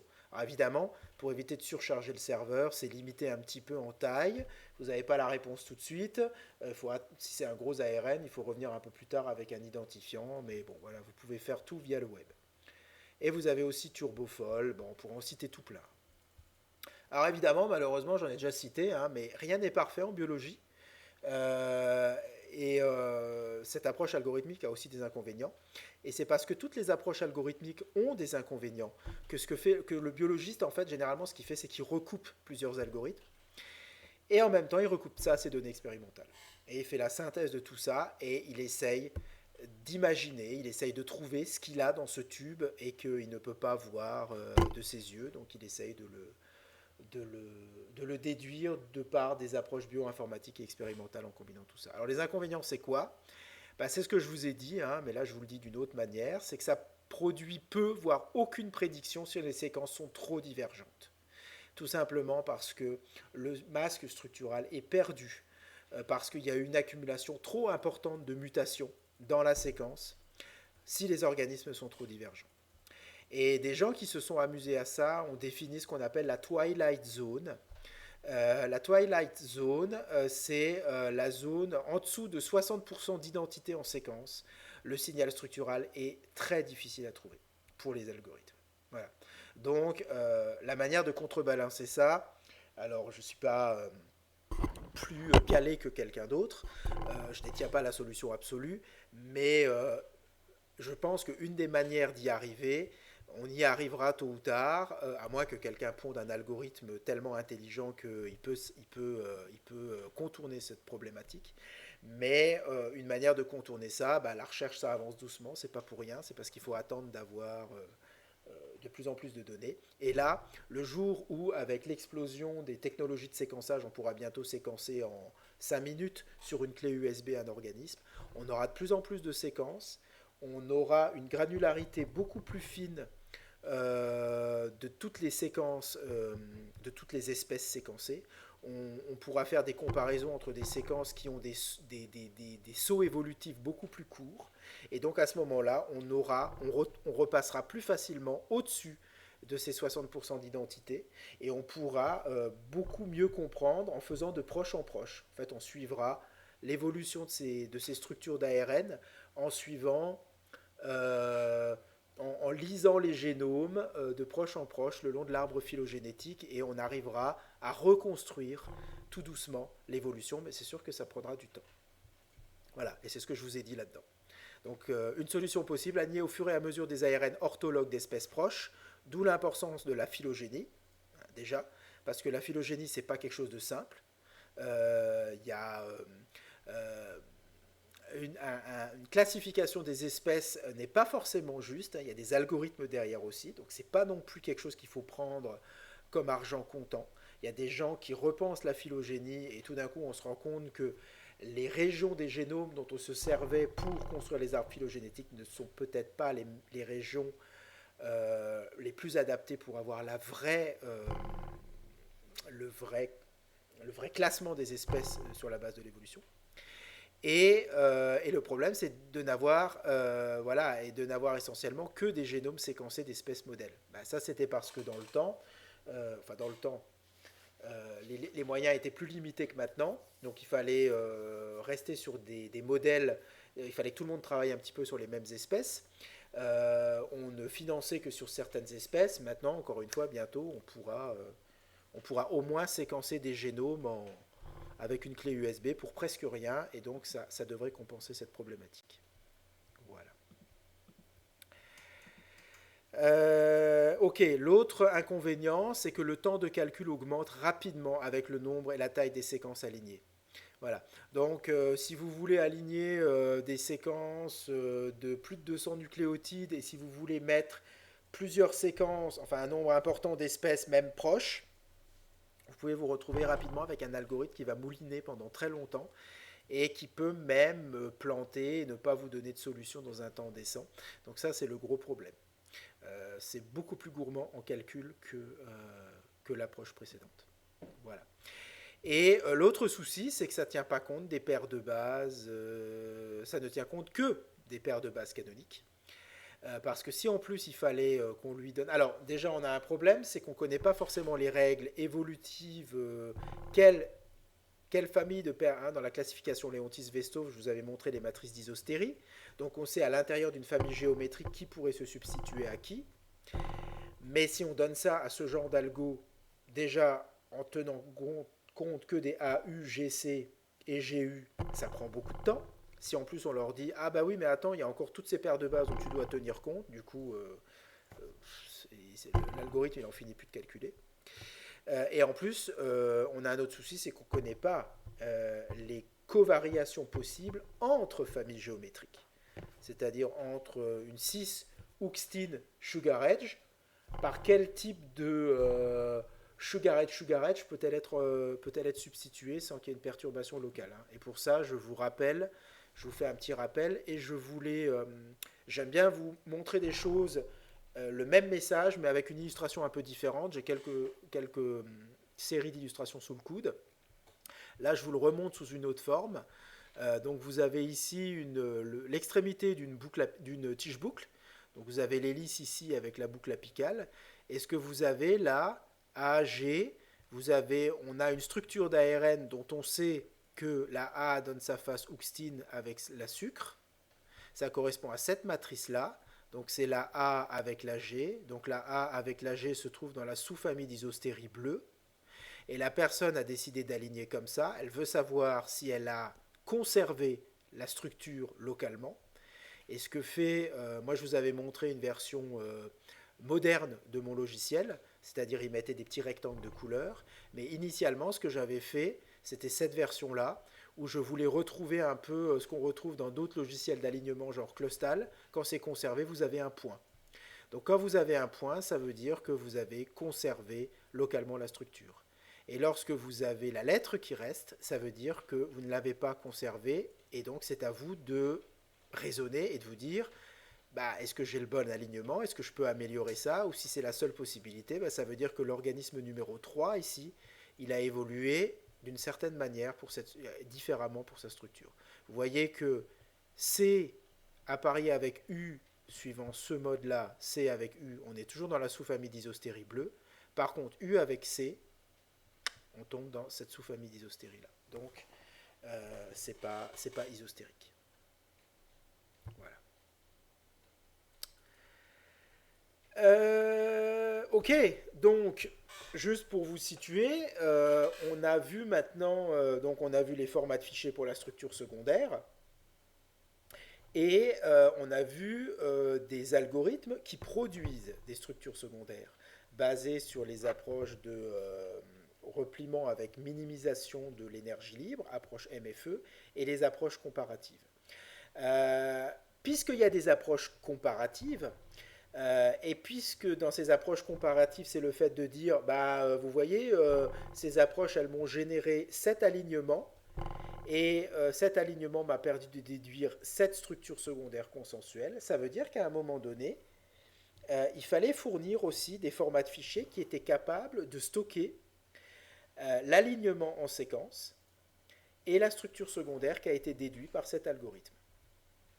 Alors pour faire ça, il y avait de nouveau deux approches. Approche numéro 1, utiliser un format qui existait déjà et lui rajouter ce qui manquait. Donc, de la même façon que pour le format FASTA, on a rajouté la bracket notation pour en faire un format Vienna.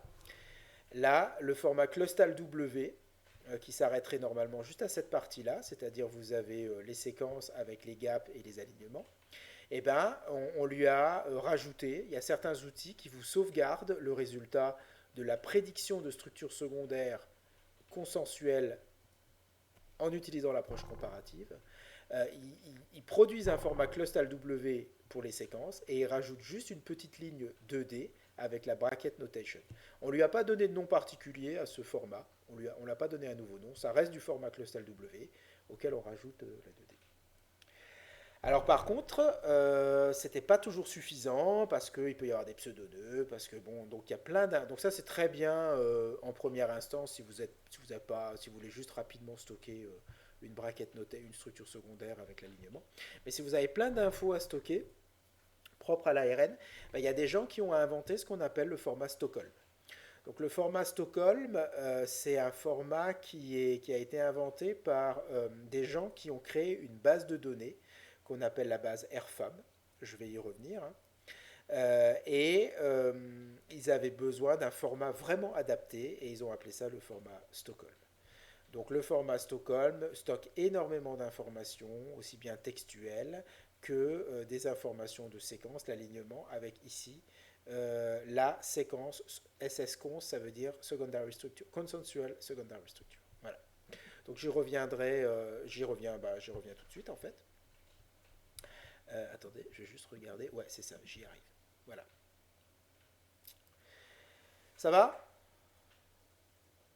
Il y a beaucoup de choses, hein. J'essaye d'avancer comme j'ai pas. Ouais.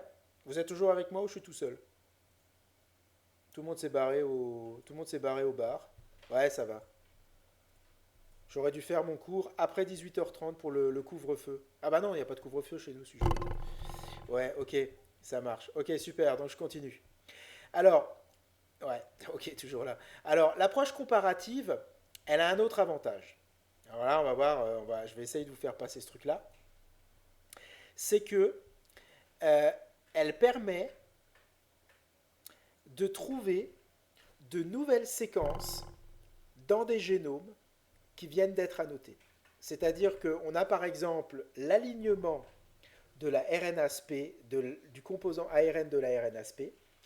Pour toutes les espèces où on a trouvé la RNAsP, eh ben, les gens de la banque RFAM Vous allez voir cette banque tout de suite.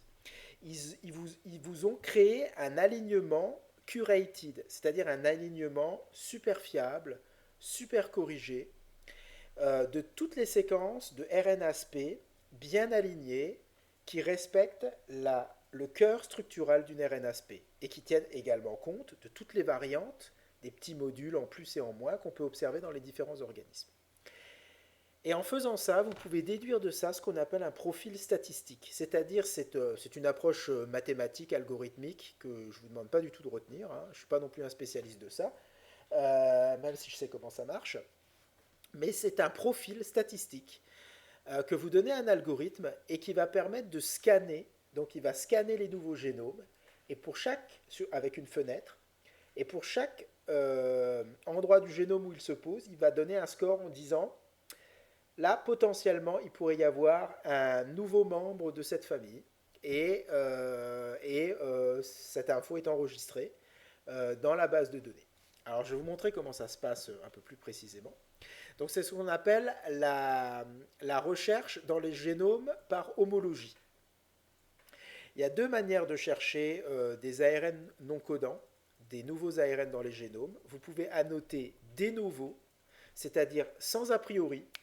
C'est sans a priori vous dites juste, moi j'aimerais trouver les endroits dans un génome où il y a potentiellement des ARN structurés, mais je ne sais pas si c'est des nouvelles classes, je ne sais pas si ce sera une RNA-SP, voilà.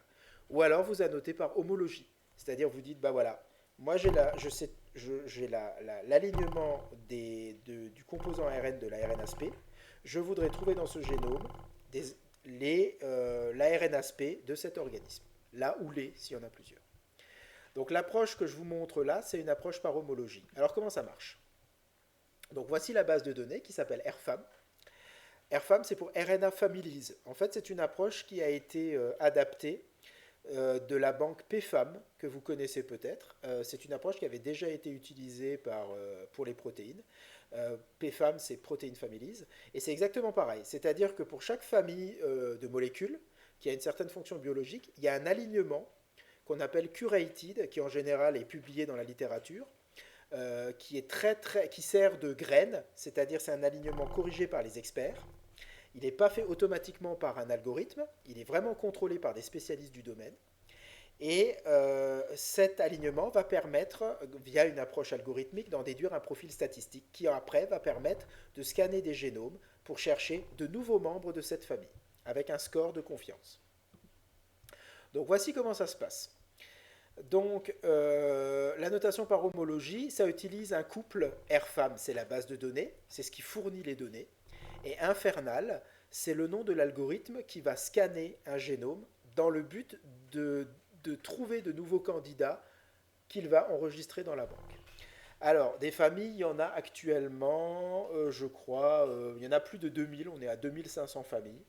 Hein, genre, quand il y a quelqu'un qui trouve, quand vous avez des nouvelles classes d'ARN non codants qui sont trouvées, eh ben, ça crée une nouvelle famille. Donc, RFAM a des releases.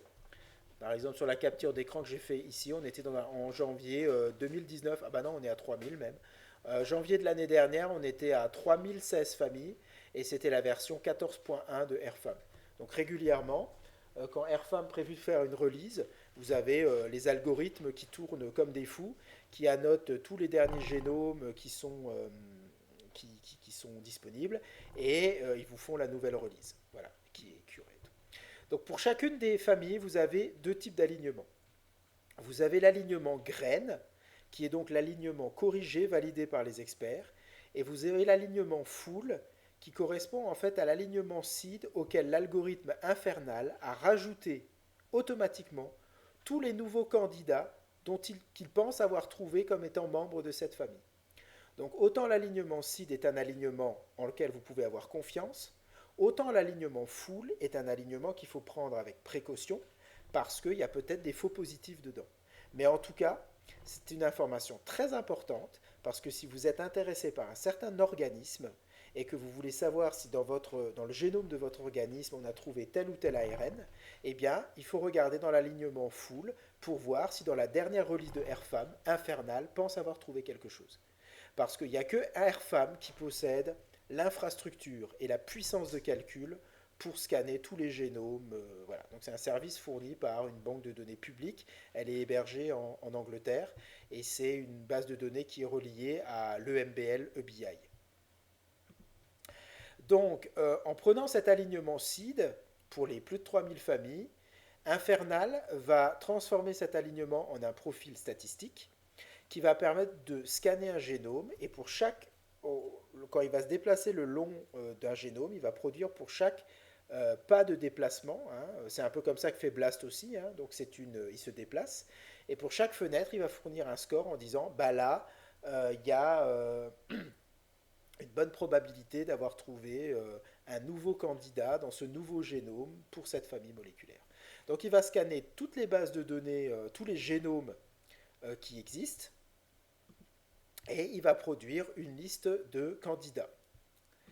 Ces candidats, Infernal va les prendre et va les réaligner automatiquement. Donc il va trouver, alors il a une certaine marge de manœuvre, hein, si l'ARN est un peu trop, s'il est un peu ce qu'on appelle hyper variable, c'est-à-dire qu'il a tellement évolué qu'il en devient invisible à Infernal, on ne le trouvera pas. Donc Infernal a quand même une certaine marge de manœuvre, hein, c'est quand même des... Il ne faut pas que ça diverge de trop, c'est ce que je vous expliquais un petit peu avec l'ARN ASP. Elle était tellement divergente dans certains organismes qu'elle a été invisible à des algorithmes comme ça. Donc il va réaligner et ça va vous produire l'alignement full. Et cet alignement full, du coup, vous avez un nombre de séquences de candidats beaucoup plus important que l'alignement seed. Mais c'est un alignement, contrairement à l'alignement seed, l'alignement full est un alignement qui a été fait de manière automatique. Donc, l'alignement n'est pas d'aussi bonne qualité, parce qu'il n'a pas été validé par un être humain. Et deux, certaines séquences qui sont dedans sont potentiellement des faux positifs. Donc, voilà. Donc c'est livré à la communauté pour voir comment ça se passe. Donc là, je vous ai fait par exemple une petite capture. Si vous allez sur la banque Airfam, le SAM RiboSwitch, c'est par exemple le RiboSwitch que je vous ai montré en structure 3D, celui avec le King Turn et tout. Et bien ce SAM RiboSwitch, il a sa famille. Donc c'est la famille numéro 162. Donc vous voyez une famille des RiboSwitch, ok. Vous voyez que l'alignement seed a 433 séquences. Et au dernier recensement, l'alignement full a 5593 séquences alignées, ce qui correspond à 2503 espèces. Il l'a trouvé dans 2503 espèces. Si on va chercher d'autres RiboSwitch, le cobalamine, là de 430, on passe à 13 781 séquences, ce qui correspond à 5174 espèces. Il peut arriver que des espèces ont plusieurs. Hein, vous savez ça, la duplication des gènes. Chaque gène, après, pouvant évoluer un petit peu de manière différente. C'est un des moteurs de l'évolution. Il peut y avoir plusieurs copies du même gène dans la même espèce. Voilà. Ok. Ah, je vais pas trop mal avancer du coup. Je vais juste faire avec vous la notation de novo et puis après je vais arrêter là histoire de pas trop vous prendre la tête parce qu'après je repasse un peu vers certaines choses plus bioinformatiques. Mais puisque j'en suis à la notation, donc ça c'était la notation par homologie. C'est-à-dire, il y a un biais, on prend l'alignement du SAM RiboSwitch, donc on trouve des SAM RiboSwitch. Voilà. On ne peut trouver que ça. Maintenant, il existe la notation de novo. La notation de novo, elle est plus... c'est pas qu'elle est plus difficile, mais on va chercher un signal beaucoup plus faible. C'est-à-dire, on ne cherche pas quelque chose qui ressemble à un SAM RiboSwitch pour lequel on a plein de... Comment dirais-je? On a plein de... Pour un SAM RiboSwitch, il faut qu'il y ait une hélice comme ci, ensuite on sait qu'il faut qu'il y ait une jonction comme ci, etc. etc. Hein. Il y a un algorithme qui s'appelle tRNA Scan SE, qui est très utilisé, il trouve que des tRNA. Et ça marche très bien parce qu'il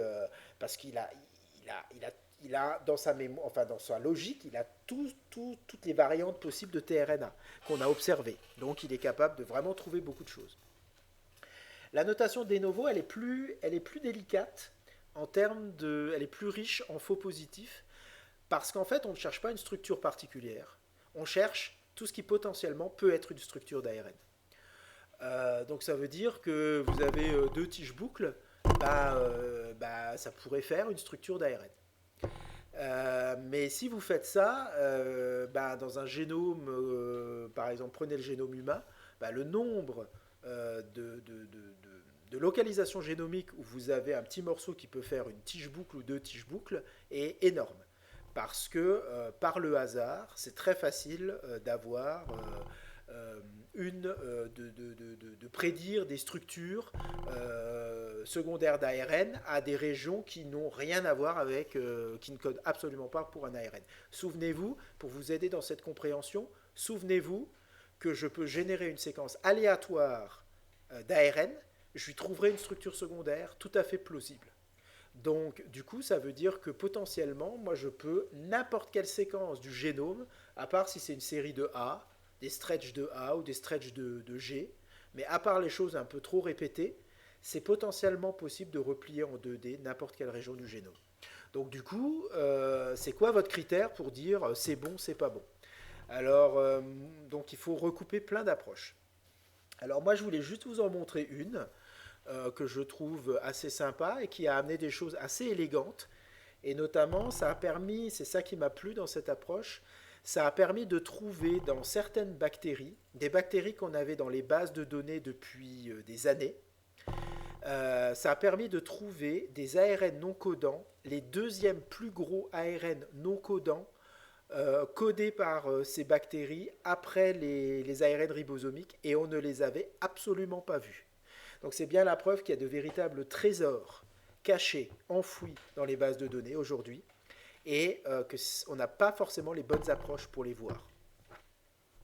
Donc l'idée c'est quoi? Une des idées c'est quoi? Eh bien c'est de se reposer sur ce qu'on appelle, de se reposer sur les annotations protéiques. En gros, l'approche c'est la suivante. Vous avez des organismes A, B, C et D, et vous aimeriez l'annoter en ARN non codant, avec l'espoir peut-être d'en trouver des nouveaux, puisque c'est l'annotation des novo. Dans une annotation des novo, à un moment donné, si elle est fiable, il est normal que l'on retrouve des ARN qu'on connaissait. Si la notation des novo ne trouve rien de ce qu'on connaît, c'est qu'elle n'est pas très bonne, la notation des novo. Hein, on part de rien, on dit voilà, je présuppose de rien, montre-moi tous les endroits du génome où il peut y avoir un ARN non codant.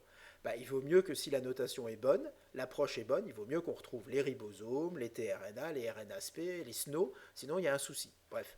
Mais l'espoir d'une telle approche, c'est de trouver des choses nouvelles. Parce que par homologie, on ne peut pas les trouver. Puisque si c'est des choses nouvelles, on ne les connaît pas encore, et surtout, on n'a pas l'alignement, puisqu'on n'a rien, on n'a pas d'alignement, donc on ne peut pas faire de profil statistique, donc on ne peut rien donner à Infernal. Donc les nouveaux ARN, on peut les trouver qu'avec des annotations des novo. Donc l'idée, c'est de se reposer sur quelque chose qu'on sait bien faire, c'est la notation protéique. Et quand vous annotez en protéines, vous avez ce qu'on appelle les COG.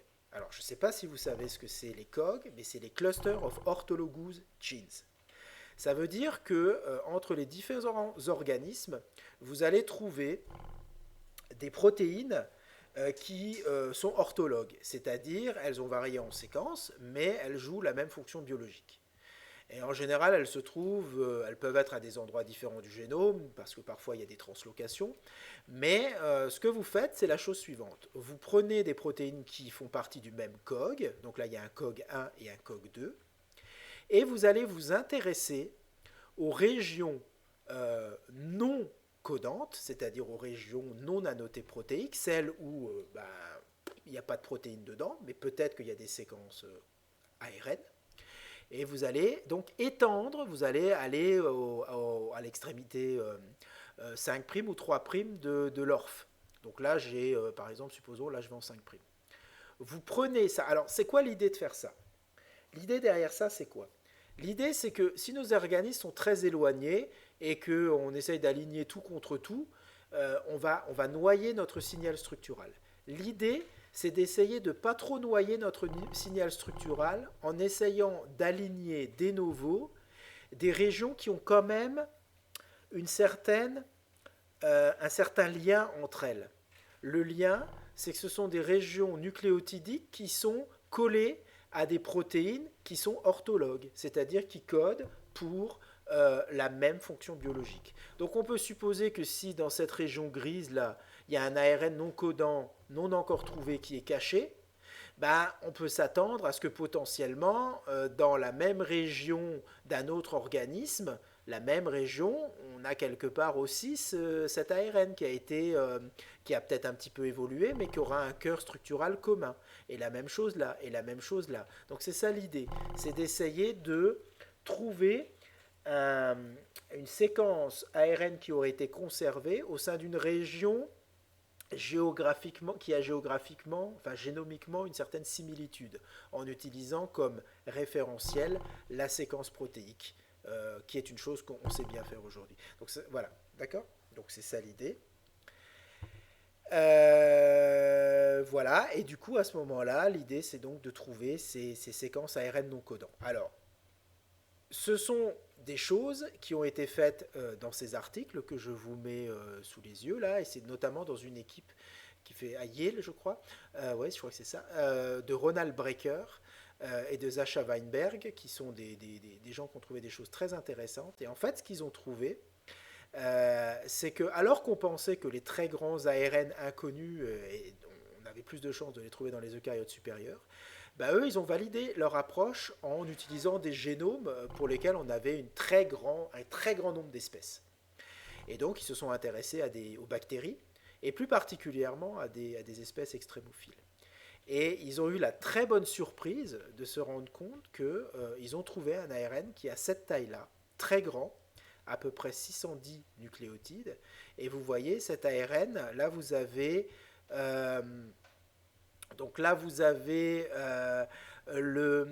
parce qu'ils l'ont appelé ornate large. Alors, il est large, donc il est grand. Donc là, vous avez la taille. Et ils l'ont appelé ornate de par le fait qu'il était très ramifié. Donc, ils ont voulu montrer où il se plaçait si on comparait dans un graphe la ramification, ce qu'ils appellent le multistem junction plus pseudonotes. Donc, c'est la manière dont cet ARN est, oui, est ramifié, est arborescent, si vous voulez, avec sa taille. Et vous voyez que cet ARN se place vraiment dans un très bon compromis. Hein. Il est plus grand que l'ARN aspect, il est plus ramifié que les introns de groupe 1, par exemple, etc., etc. Donc ils l'ont appelé ainsi, ornate, large et extrémophilique, parce qu'il a été trouvé chez les extrémophiles. Mais de manière encore plus intéressante, vous voyez, là il y a un truc qui s'appelle Gold. Ben ça, c'est eux aussi eux qui l'ont trouvé. Et celui-là, il est très très intéressant parce que regardez, Gold, voilà l'ARN qu'ils ont trouvé. Ils l'ont appelé Gold parce qu'il est aussi ornate. Il est dans Lake and Lactobacillus derived et il est giant. En fait, c'est cet ARN-là, si vous regardez sur le même graphe, c'est le troisième plus grand ARN que l'on peut trouver chez ces bactéries-là après les ARN ribosomiques. Alors que les ARN ribosomiques, on les a, aucun problème les a notés. Ces bactéries, on les avait dans les bases de données depuis un moment. Eh bien, c'est cette approche qui a permis de les mettre en évidence. Alors évidemment, hein, la bioinformatique, c'est un ordinateur, ça peut vous dire tout ce que ça veut. Ce genre de publication et ce genre de découverte aujourd'hui n'est accepté que si vous prouvez expérimentalement que cet ARN existe. Alors c'est pas difficile à faire, enfin c'est pas difficile. Le seul problème, c'est dans quelles conditions s'exprime cet ARN. Il faut prouver que cet ARN, vous pouvez montrer son expression dans la cellule. Donc la seule vraie difficulté, c'est il y a beaucoup d'ARN qu'on suppose existants, qu'on annote, mais on ne connaît pas les conditions dans lesquelles s'exprime, on peut faire l'expression de cet ARN. Là, eux, ils ont réussi. Donc je ne vais pas revenir sur les publications, hein, c'est les publications qui sont là. Mais ils ont prouvé par une méthode qui s'appelle le Northern Blot. Donc ils ont tout simplement, comme ils avaient la séquence, ben, c'était facile de faire une sonde radioactive ou fluorescente. Vous pouvez même le prouver par fluorescence. Hein. Je ne suis pas à 100% sûr que ce soit du Northern. Il faudrait regarder, je ne veux pas dire de bêtises. Mais le Northern est un moyen de le faire. Mais vous auriez aussi la fluorescence. Vous pouvez prouver que quand vous mettez la cellule dans une certaine condition, eh bien, vous voyez tout d'un coup dans le cytoplasme une accumulation, ou dans le noyau, hein, ça dépend où cet ARN va, vous voyez une expression, alors qu'il n'y en avait pas avant. Et donc, ils ont vraiment prouvé que cet ARN existe, alors que personne ne l'avait jamais vu. Je vous signale juste un tout petit quelque chose aussi, je ne sais pas si vous regardez là-dessus, puisqu'on en a parlé tout à l'heure, je vous le signale. Vous avez ici ce qu'on appelle des pseudonotes. Donc vous voyez leur manière de le représenter, comme c'est pas évident à dessiner. Vous avez cette zone ici, je vais essayer juste de zoomer, voilà. Vous avez cette zone ici, donc ça c'est pas une boucle apicale, hein, c'est ce qu'on appelle une bulle interne, puisque elle permet de faire un angle entre cette hélice et cette hélice. Et bien cette bulle interne là, eh bien, elle rentre en appariement avec ça, avec cette zone-là, qui est aussi une bulle interne. Et vous avez un deuxième pseudonœud ici, cette zone-là avec cette zone-là. Donc l'hélice que vous avez ici, il vous montre le pseudonœud. Il vous montre comment ce pseudonœud se met en place. C'est leur manière de le représenter. Et là, vous avez encore un pseudonœud. Cette zone rentre en appariement avec cette zone. Donc là, c'est encore une bulle interne qui est complémentaire de cette boucle apicale. Là, c'est une boucle apicale. Donc vous voyez, c'est très riche.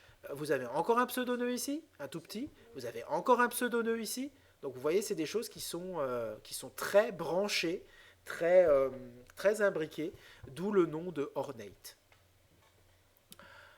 Voilà.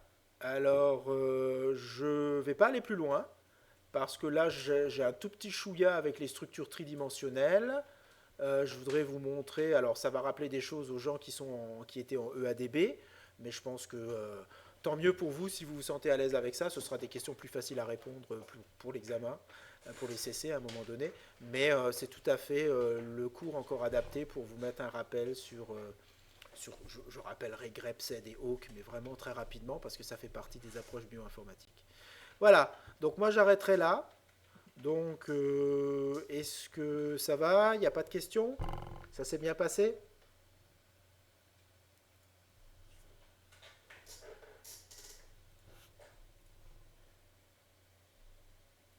Ok, super, impeccable. Bon, bah, très bien. Alors, moi maintenant, j'espère que ça s'est bien passé au niveau de l'enregistrement du cours. Je vais checker tout ça. Vous aurez un mail. Je vous envoie les diapos.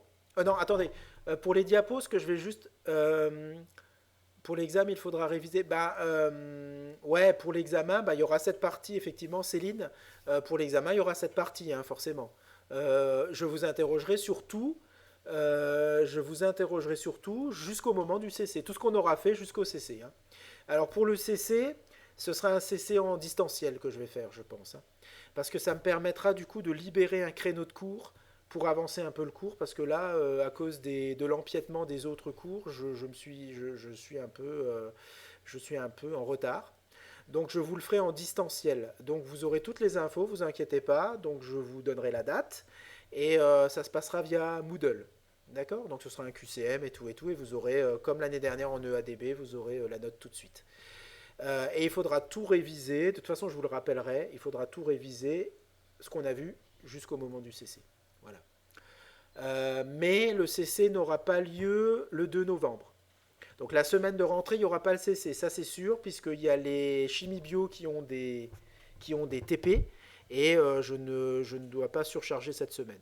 Donc ce sera probablement la semaine suivante, donc la semaine du 9 novembre. Oui, je vous enverrai des exemples de questions.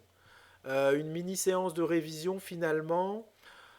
Bah ouais, du coup, comme j'ai pris pas mal de retard, j'ai pas eu l'occasion. Écoutez, ce que je vous propose, c'est que je vous envoie quelques questions avec les réponses via Moodle, et puis on voit déjà si ça vous va. On fait ça? J'ai fait ça l'année dernière pour les autres, et puis c'était bon. Hein? Juste pour que vous voyez un peu le style. Ok, super. Donc on fait ça. Bien, donc vous aurez donc le diaporama. Ouais, alors le diaporama, je vais quand même vous l'envoyer ce soir, même s'il manque. Je vais vous envoyer tout le diaporama de BioInfo, même si on n'a pas tout fait, et je vous dirai très précisément jusqu'à où vous devez réviser pour le CC. D'accord? Normalement, vous révisez tout ce qu'on a fait vraiment, quoi. S'il y a des diapos en plus qu'on n'a pas fait ensemble, je vous interroge pas là-dessus, c'est normal. Voilà. Et vous aurez le live. En principe, j'espère que tout s'est bien passé. Allez, vous pouvez m'envoyer un email s'il y a un souci, si vraiment vous êtes embêté, qu'il y a des interrogations. Je vous souhaite de bonnes vacances, du coup, puisque je ne vous revois pas. Et commencez déjà à réviser si vous pouvez, parce que l'examen sera la semaine du 9. Hein. mais ce ne sera pas pendant le créneau de cours. Donc du coup, je vous ferai un Moodle quand même. À moins que ce soit... Bah, je verrai. Je vais pas encore trop réfléchi, je verrai. Allez, passez une bonne soirée.